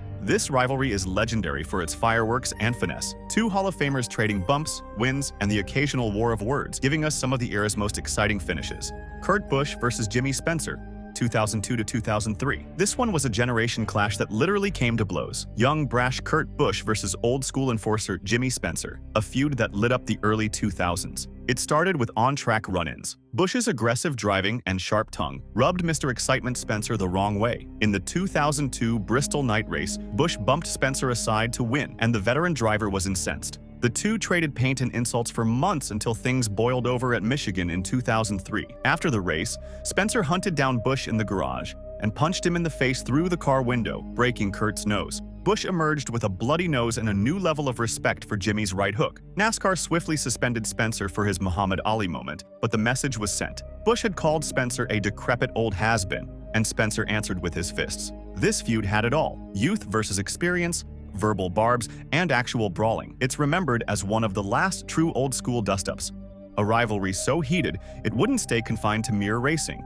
Carl Edwards versus Brad Keselowski, 2009 to 2010. Talk about high-flying hostility. The Carl Edwards versus Brad Keselowski feud was as wild as they come. It kicked off in 2009 when upstart Brad made a name for himself by tangling with Edwards at Talladega, sending Carl's car airborne into the catch fence in a terrifying last-lap crash. Fast forward to 2010. Edwards hadn't forgotten. At Atlanta, after Keselowski's bump sent Carl's car wrecking earlier, Edwards took revenge. He deliberately hooked Keselowski's car at high speed, flipping Brad onto his roof in a scary wreck. Everyone walked away, thankfully. The bad blood continued with a notorious bump-and-run finish in a Busch Series race at Gateway that same year, where Edwards and Keselowski wrecked each other coming to the checkers. The two traded shoves and sharp words off the track, each accusing the other of dirty driving. It was a feud so intense NASCAR had to step in to cool things down. While eventually Edwards and Keselowski made peace, fans still remember the highlight reel crashes and drama. This rivalry is legendary for showing that the have-at-it boys era was alive and well, a feud with no shortage of bent sheet metal and jaw-dropping payback.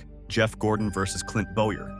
2012. Sometimes a rivalry only needs one spark to become legend. In 2012, Jeff Gordon and Clint Bowyer had simmering tensions all season, and in the penultimate race at Phoenix, it exploded. After getting fed up with Bowyer's run-ins, four-time champ Gordon basically said enough and deliberately wrecked Bowyer in retaliation, also collecting other cars in the melee. The track devolved into chaos, but the real fireworks came afterward. Gordon's and Bowyer's crews got into a massive brawl in the garage area.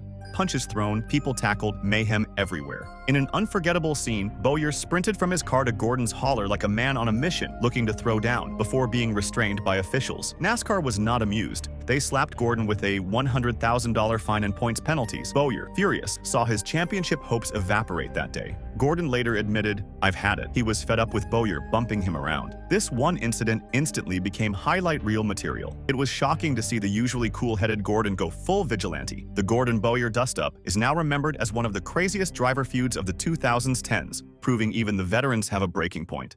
Matt Kenseth versus Joey Logano, 2015. Revenge is a dish best served at Martinsville. In 2015, normally mild-mannered Matt Kenseth found himself at odds with Joey Logano in a feud that escalated dramatically. It started in the playoffs at Kansas. Kenseth was leading, desperate for a win to advance, when Logano bumped him out of the way and spun him, costing Matt the victory and a title shot. Kenseth was livid, and 2 races later he got payback in jaw-dropping fashion. At Martinsville, after his car had been damaged and many laps down, Kenseth waited and deliberately drilled Logano's race-leading number 22 into the wall at full speed. The crowd lost its mind. Cheers erupted as Logano's car crumpled and Kenseth's vengeance was complete. NASCAR, however, was not cheering. They handed Kenseth a 2-race suspension for the act, the first such penalty in years. "He wrecked me, so I wrecked him," was essentially Kenseth's stance, unapologetic to the end. This feud was like something out of a movie, with a hero's revenge arc that fans loved. It's legendary today because it crossed the line from hard racing to a literal takedown,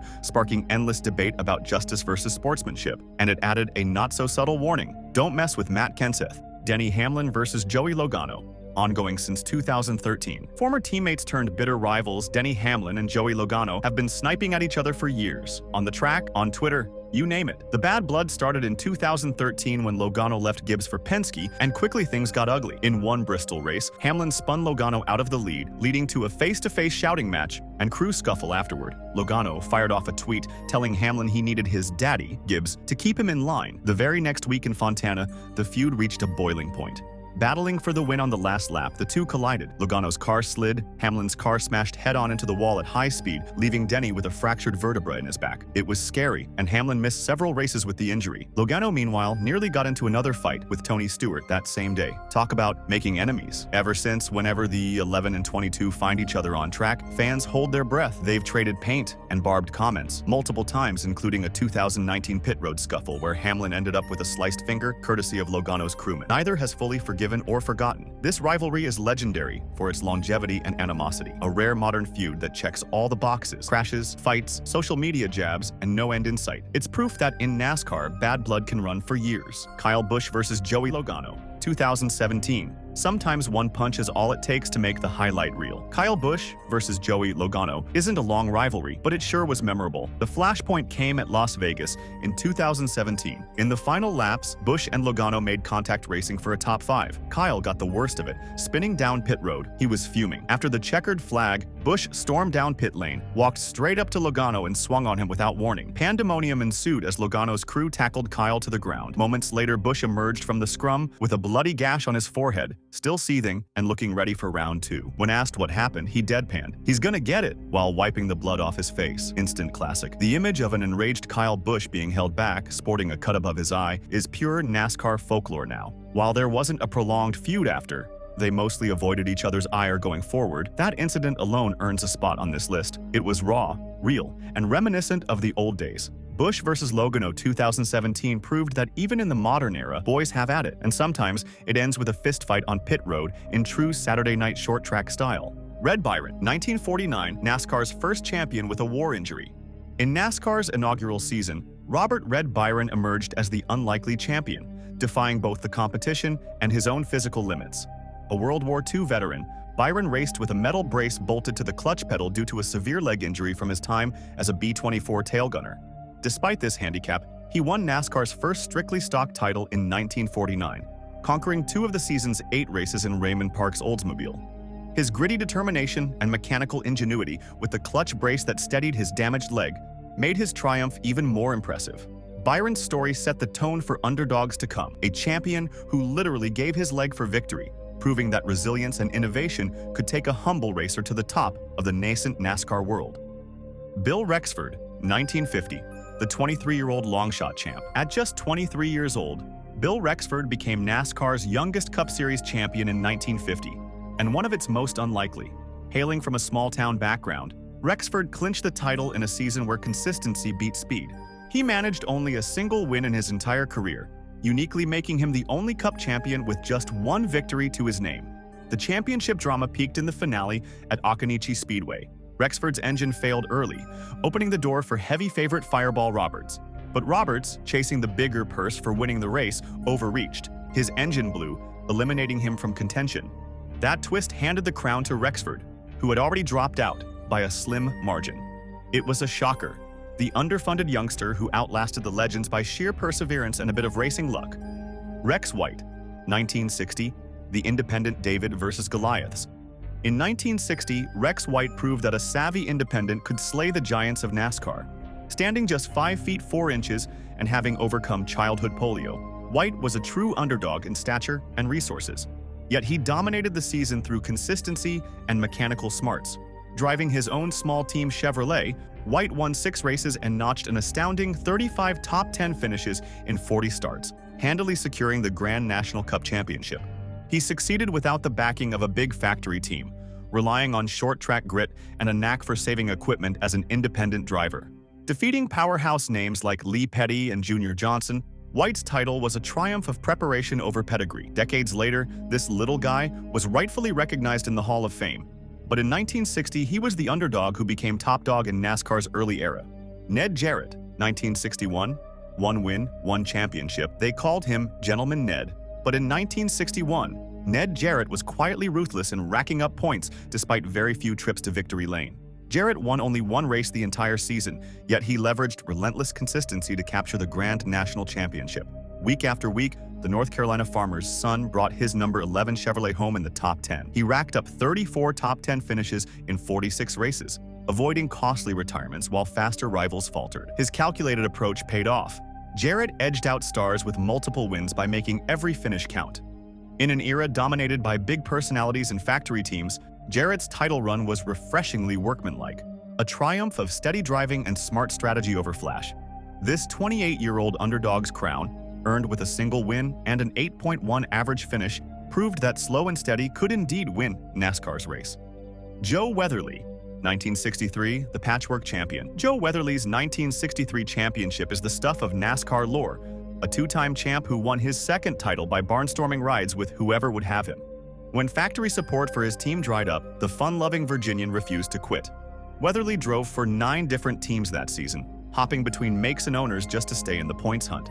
Remarkably, Lil Joe still won 3 races, all with Bud Moore's underfunded Mercury squad, and pieced together enough top 5 finishes in a hodgepodge of Pontiacs, Mercurys, and even a Petty Enterprises Plymouth to beat Richard Petty for the championship. Petty won 14 races that year, but suffered too many breakdowns, while Weatherly's scrappy, seat-of-the-pants persistence won out by a comfortable margin. Driving anything on 4 wheels, Weatherly embodied the underdog spirit, a champion not backed by one big team, but by his own sheer will to race every week for any team. His tragically brief career, he died in early 1964, still stands as proof that adaptability and charm, plus a bit of luck, can take an underdog to NASCAR's pinnacle. Benny Parsons, 1973, the taxi driver turned champion. Benny Parsons went from driving a taxi in Detroit to hoisting the 1973 Winston Cup in one of the most dramatic underdog rallies in NASCAR history. That season, Parsons won just a single race, yet his consistency and determination delivered the championship. Going into the final race at Rockingham, the likable everyman held a slim lead over legends like Richard Petty and Cale Yarborough. Then, disaster struck. On lap 13, Parsons was swept into a wreck that sheared off the right side of his car and even tore out roll cage bars. Most teams would have packed up, but Parsons' crew, with help from rival teams, miraculously rebuilt the mangled Chevy on the spot, even scavenging roll bar pipes from a failed qualifier. Over an hour later, Parsons rejoined the race, limping home 28th, just enough to edge Yarborough by 67 points and seal the title. It was a championship of heart over horsepower. Benny Parsons, the modest, mild-mannered underdog, persevered through a frantic finale to become NASCAR's newest champion. He remains one of the only champs ever with one win, a feat unmatched until 2003.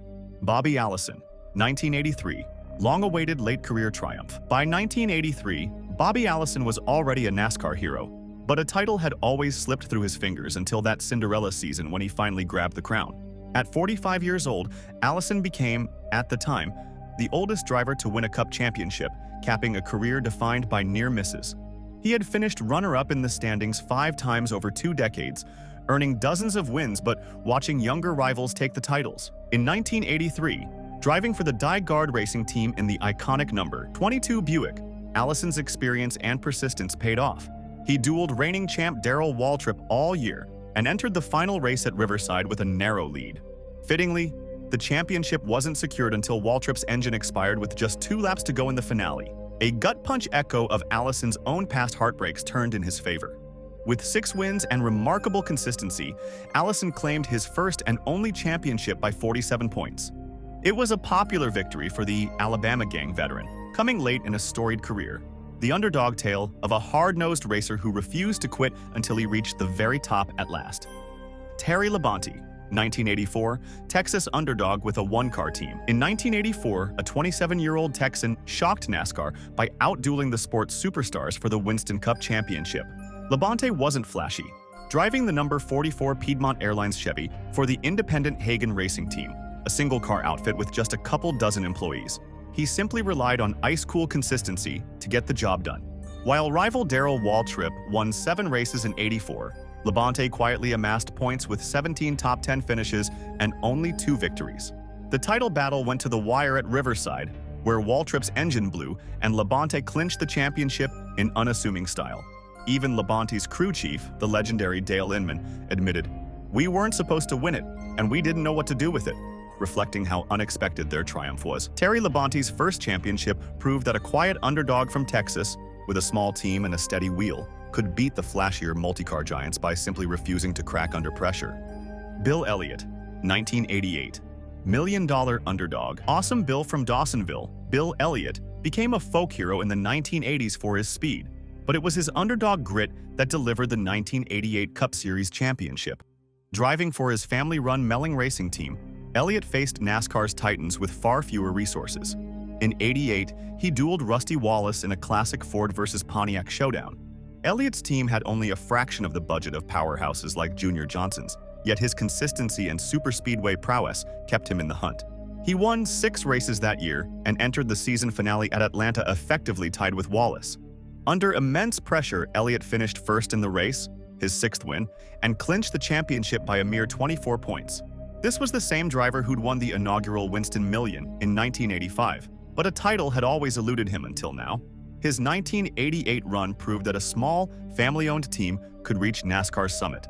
With Elliott's smooth driving and the support of his hometown fans fueling an improbable championship run, he earned the nickname Million Dollar Bill and a championship trophy to match.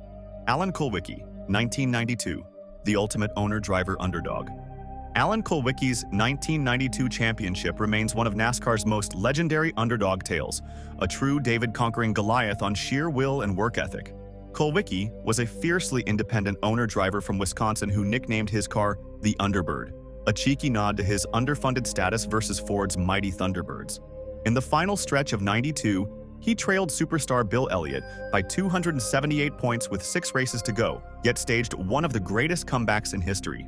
Kulwicki meticulously chipped away, and it all came down to the season finale at Atlanta. There, with the championship on the line, he not only raced Elliott for the win but also fought to lead the most laps, gaining crucial bonus points. He succeeded by a single lap lead, then finished second in the race, which was enough to edge Elliott by 10 points, the closest margin ever at the time. Kulwicki's triumph as an owner driver, the last to do so, was astounding. A single-car team with a shoestring budget toppling the multi-car, well-funded giants. Tragically, 5 months later, Kulwicki perished in a plane crash, but his legacy endures. His 1992 title run, complete with his celebratory Polish victory lap, exemplifies the underdog champion who did it my way, beating the odds through engineering savvy, determination, and a dose of late-season magic. Dale Earnhardt, 1980, rookie to champion in 2 seasons. Before he was the Intimidator, Dale Earnhardt was a North Carolina scrapper with an underdog story of his own. In 1980, in just his second Cup season, the 29-year-old Earnhardt stunned the racing world by winning the Winston Cup Championship driving for Rod Osterlund's humble single-car team. Up against established stars like Cale Yarborough and Richard Petty, Earnhardt used fearless driving and raw talent to notch 5 wins and seize the points lead. It was a blue-collar effort.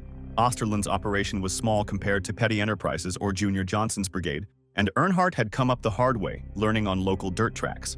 He clinched the title in the finale, edging veteran Cale Yarborough. In doing so, Earnhardt became the first driver in NASCAR history to follow up Rookie of the Year honors with a championship the very next season. This early career triumph set the tone for Earnhardt's legend.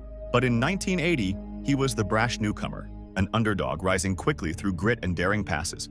The kid from Kannapolis proved that year that no amount of experience could trump sheer determination, a hallmark that would define his career. Matt Kenseth, 2003, Mr. Consistency's one-win wonder. Matt Kenseth's 2003 championship run was so unorthodox that it changed NASCAR's point system forever. Driving the number 17 DeWalt Ford for Roush Racing, Kenseth won just 1 race all year. Yet he methodically piled up 25 top 10 finishes, the most of any driver, to secure the Winston Cup title before the final race. Dubbed the consistency champion, and even jokingly, Mathematics Kenseth, the unflappable Wisconsin native led the standings for a record 33 straight weeks. While rivals like Ryan Newman racked up 8 wins, but also 8 DNFs, Kenseth's steady approach earned him a sizable points lead. He locked up the championship with a week to go, despite media debate over whether a 1-win champ was deserving. In fact, Kenseth became the first driver since Benny Parsons in 1973 to win the title with only 1 victory. NASCAR brass responded by creating the Chase playoff format the next year, aiming to emphasize winning. But in 2003, Kenseth's calculated drive was an underdog story of its own, a quiet powerhouse proving that consistency and a bit of points racing could outrun the flashier winners for the ultimate prize. Kurt Busch, 2004, the first Chase shocker. When NASCAR introduced the new playoff-style Chase in 2004, few expected Kurt Busch, a brash 26-year-old in just his 4th full season, to emerge as its first champion. Driving Roush Racing's number 97 Ford, Busch outlasted legends Jeff Gordon and Jimmy Johnson in a dramatic finale that sealed his underdog legacy.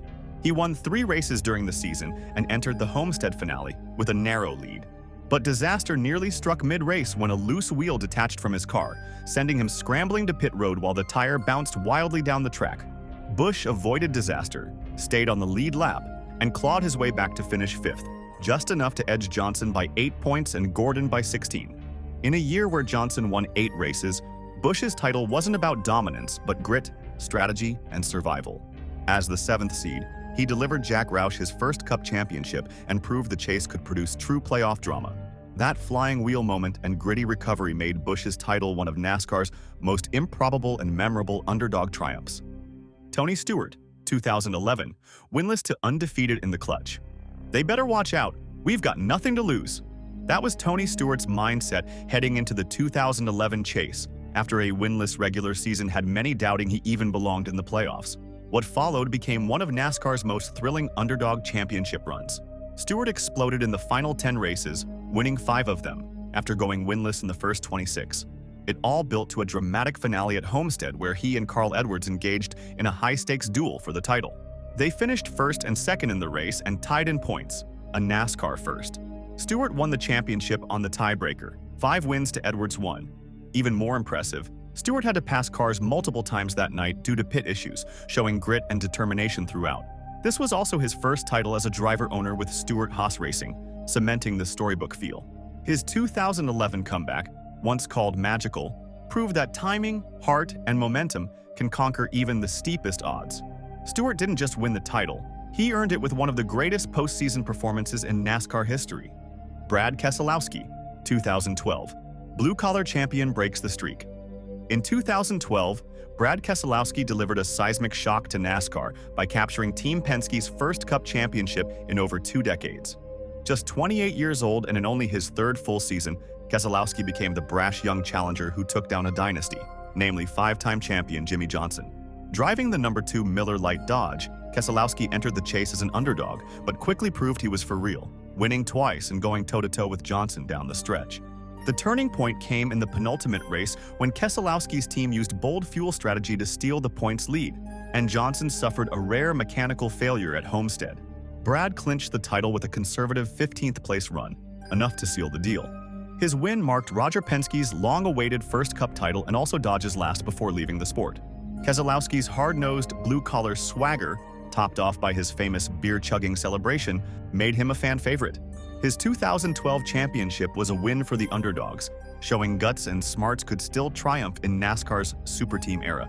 Kyle Busch, 2015, comeback from a broken leg. Kyle Busch's 2015 season began in the worst possible way, lying on the asphalt at Daytona with a broken right leg and left foot after a brutal crash in the Xfinity Series opener. He missed the first 11 Cup races, and for most, his championship hopes seemed gone. But Busch was granted a medical waiver and returned with a vengeance. He needed at least 1 win and a spot inside the top 30 in points to qualify for the playoffs. And he delivered, winning 4 races in a 5-week span that summer. Against the odds, he clawed his way into the postseason. At Homestead, he entered the championship 4 as a slight underdog, facing off against defending champ Kevin Harvick and legend Jeff Gordon in his final race. But Rowdy ran a calm, calculated race, seized the lead late, and won the finale, securing his first Cup title just 8 months after his injury. From wheelchair to champion, Busch's 2015 season became one of the greatest comebacks in NASCAR and modern sports history. Martin Truex Jr., 2017, small team to superstar.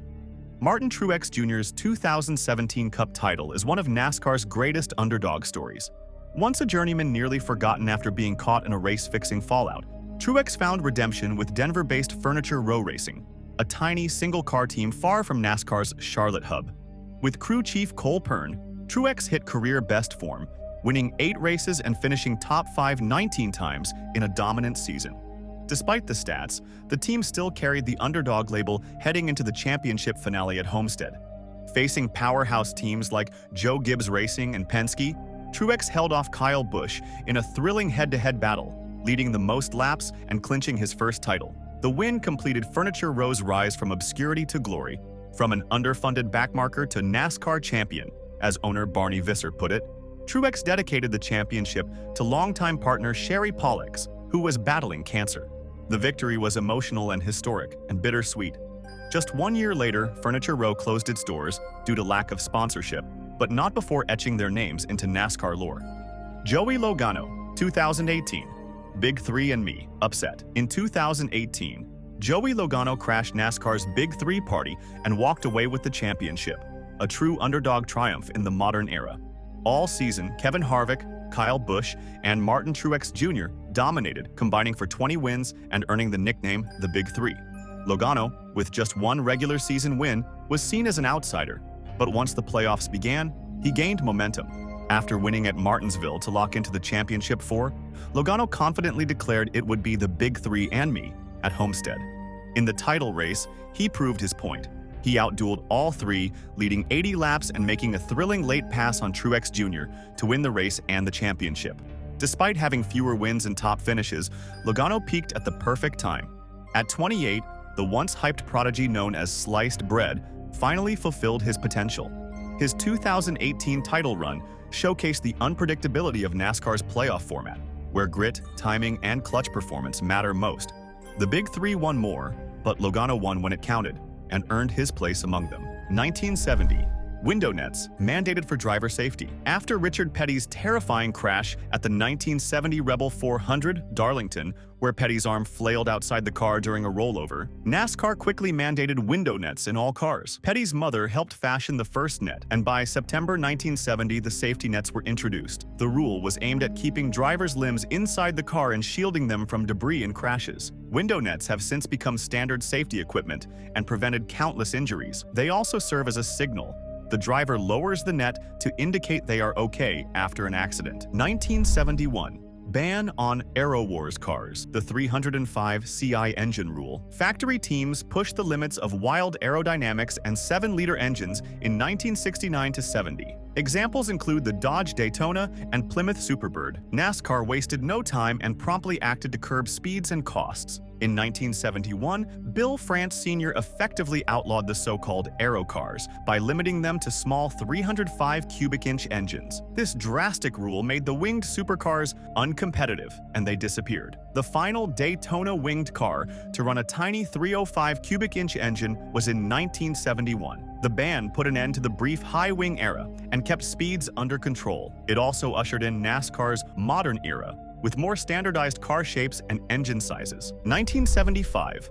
Modern point system introduced, the Latford system. In 1975, NASCAR overhauled its championship scoring to a new point system designed by Bob Latford. Every race had equal points available regardless of length or purse. Winners earned 175 points, with modest drops per position, plus 5-point bonuses for leading a lap and most laps. This system rewarded consistency. As Latford said, being champion is about how you did in races you did not win. Used from 1975 through 2003, it crowned champions based on season-long consistency. However, it occasionally produced low-win champions, e.g. Matt Kenseth's 1-win 2003 title, prompting later reforms like the playoff format. 1988. Restrictor plates at superspeedways. After Bobby Allison's terrifying crash at Talladega in 1987, when his car blew a tire at over 210 miles per hour and nearly launched into the crowd, NASCAR took action. Starting in 1988, restrictor plates were mandated at Daytona and Talladega. These small aluminum plates limited airflow to the engine, cutting horsepower and reducing top speeds to around 190. It was a safety move, triggered by Allison's crash and Bill Elliott's blistering 213 miles per hour qualifying lap. But while speeds came down, the plates brought a new challenge: pack racing. With cars bunched tightly together, the risk of massive multi-car wrecks, the kind fans now call the Big One, became part of the superspeedway experience for decades to come. 1991. Pit road speed limits. NASCAR introduced pit lane speed limits in 1991 after a series of scary pit road incidents. One of these was a particularly harrowing 1990 Atlanta crash that killed a crew member. Before 1991, drivers raced down pit road at unsafe speeds. By April 1991, NASCAR set a pit speed limit, varying by track, and enforced it electronically. This greatly improved safety for pit crews. The rule virtually ended pit road injuries from car impacts. Other racing series soon followed suit by instituting pit speed limits. By 1994, almost every motorsport had one, following NASCAR's lead. Pit stops became more orderly, and speeding penalties became a new strategic factor in races. 1994. Roof flaps to prevent car blowovers. After a series of frightening flips, most memorably Rusty Wallace's airborne crashes at Daytona and Talladega, in 1993, NASCAR stepped in. Starting in 1994, roof flaps became mandatory on all Cup cars. Originally developed by Penske and fine-tuned by Jack Roush's team, these spring-loaded panels lie flat until a car begins to spin. When that happens, the flaps pop up, breaking the aerodynamic lift that would normally launch the car. The result? Far fewer cars going airborne. Roof flaps have kept countless high-speed spins from turning into dangerous blowovers, making racing safer for drivers and fans alike. 2001.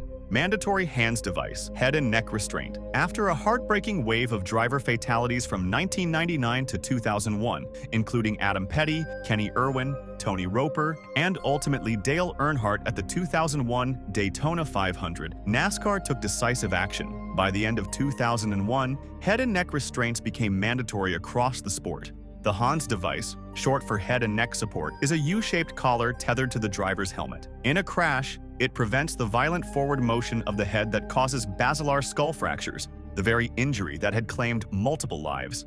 Since its implementation, NASCAR hasn't lost a single driver to that type of injury. The Hans rule marked a turning point, the beginning of a safety revolution that also brought stronger seats, better harnesses, and smarter helmet tech. It saved lives and changed NASCAR forever. 2002 to 2004. Safer barriers installed. NASCAR teamed with IndyCar engineers to develop the steel and foam energy reduction safer barrier, a soft wall technology. These barriers feature steel tubes and foam blocks that absorb impact energy far better than bare concrete. First installed at the Indy Motor Speedway in 2002, safer walls were gradually added to many tracks. They were installed at Richmond and Homestead in 2003. While Talladega and Daytona got theirs by mid-2004. Though costly to install, safer barriers greatly reduced driver injury severity and crashes. Life-threatening crashes into rigid walls became survivable, and by 2015, almost all NASCAR ovals had safer walls on the outer boundaries. It's considered one of the most important safety innovations in modern racing. 2003. No racing back to caution. Freeze the field, and lucky dog. Until 2003, when a caution flag waved, drivers often raced back to the start or finish line to secure their position, a dangerous practice when wrecked cars or safety crews were on track. After Casey Mears nearly hit Dale Jarrett's stalled car at New Hampshire in 2003, NASCAR changed the rule. Starting late 2003, when caution comes out, the field is immediately frozen by electronic scoring loops. Simultaneously, NASCAR introduced the Lucky Dog Free Pass. The first car, a lap down, gets a lap back under caution. This eliminated the perilous sprints under yellow and standardized how the running order is set during yellows. It improved safety for drivers and officials, while the Lucky Dog and later Wave Around rule helped lapped cars without unsafe racing. Racing back to the line became a thing of the past, making cautions much safer. 2004. Green-white checkered finish rule. NASCAR fans have long disliked races ending under caution, so in 2004, the Cup Series introduced the green-white checkered overtime rule. First tested in the Truck Series back in 1995, this rule extends a race that would otherwise finish under yellow. Instead of ending anticlimactically, the field gets a two-lap shootout, one lap under green, one under white, then the checkered. If a caution comes out before the leader takes the white flag, the attempt is reset and tried again, now with up to 3 attempts allowed. The change came right after a frustrating 2004 Talladega race that ended under caution, sparking fan backlash. The impact was immediate. GWC finishes added tension, chaos, and unpredictable drama to the final laps, often delivering the wild finishes fans craved. While the format has its critics, and has certainly caused its share of crashes and controversy, it ensured one thing: most races now finish under green, not yellow. 2004. Chase for the Cup playoff format introduced. In 2004, NASCAR overhauled its championship system by launching the Chase, a playoff-style format for the Cup Series. The move was sparked by the 2003 season, where Matt Kenseth won the title with just one victory, while more aggressive, high-winning drivers were left far behind. NASCAR CEO Brian France wanted a format that rewarded wins and created late-season drama. The original Chase reset the top 10 drivers' points with 10 races remaining, turning the final stretch into a high-stakes playoff. The impact was immediate. Winning became more valuable, and championship battles stayed alive through the season finale. Though some longtime fans resisted the change, arguing it broke from tradition, the Chase kept fans engaged and tightened the title fight. This bold shift laid the groundwork for further playoff changes in 2014 and 2017, all designed to boost excitement, reward aggression, and deliver climactic championship moments. 2007. Car of Tomorrow Gen 5 car overhaul. After a tragic wave of driver deaths in 2000 to 2001 and growing concern over rising costs, NASCAR began developing a safer, standardized car. The result was the Car of Tomorrow, COT, a radically redesigned chassis that debuted part-time in 2007 and ran full-time from 2008. Safety was the core focus. The COT featured a boxier body, a higher roof, and a wider track. The driver's seat was moved closer to the center. Side doors were packed with energy-absorbing foam, and a reinforced roll cage offered added protection. It initially sported a futuristic rear wing, later swapped out for a traditional spoiler in 2010. The COT delivered results. No fatalities occurred in NASCAR's top series after its arrival. The standardized chassis also helped control team costs. Still, the car drew criticism for clunky aerodynamics, and awkward handling. Fans and drivers alike found it less exciting to watch and drive. But despite mixed reviews, the COT marked a turning point. It laid the foundation for modern NASCAR safety, a blueprint further refined with the Gen 6, 2013, and Next Gen, 2022 cars. 2009, double-file, shootout-style restarts. In mid-2009, NASCAR overhauled its restart procedure to spice up the action and improve fairness. Instead of mixing lapped cars among the leaders, restarts would now feature all lead lap cars lined up double-file at the front. Just like the original race start, lapped cars were moved to the back. Previously, leading lap cars restarted on the outside lane, with lapped cars clogging the inside, often disrupting battles for the lead. The new shootout-style format, borrowed from exhibition events like the All-Star Race, put the fastest cars side by side, head-to-head. The result was instant drama, cleaner battles up front, fewer, slower cars in the way, and tighter racing into Turn 1. Lapped cars still had chances to regain lost ground, using the lucky dog rule or wave-arounds, but the days of leaders getting stuck behind backmarkers on restarts were largely gone. This change was widely praised by fans and drivers alike.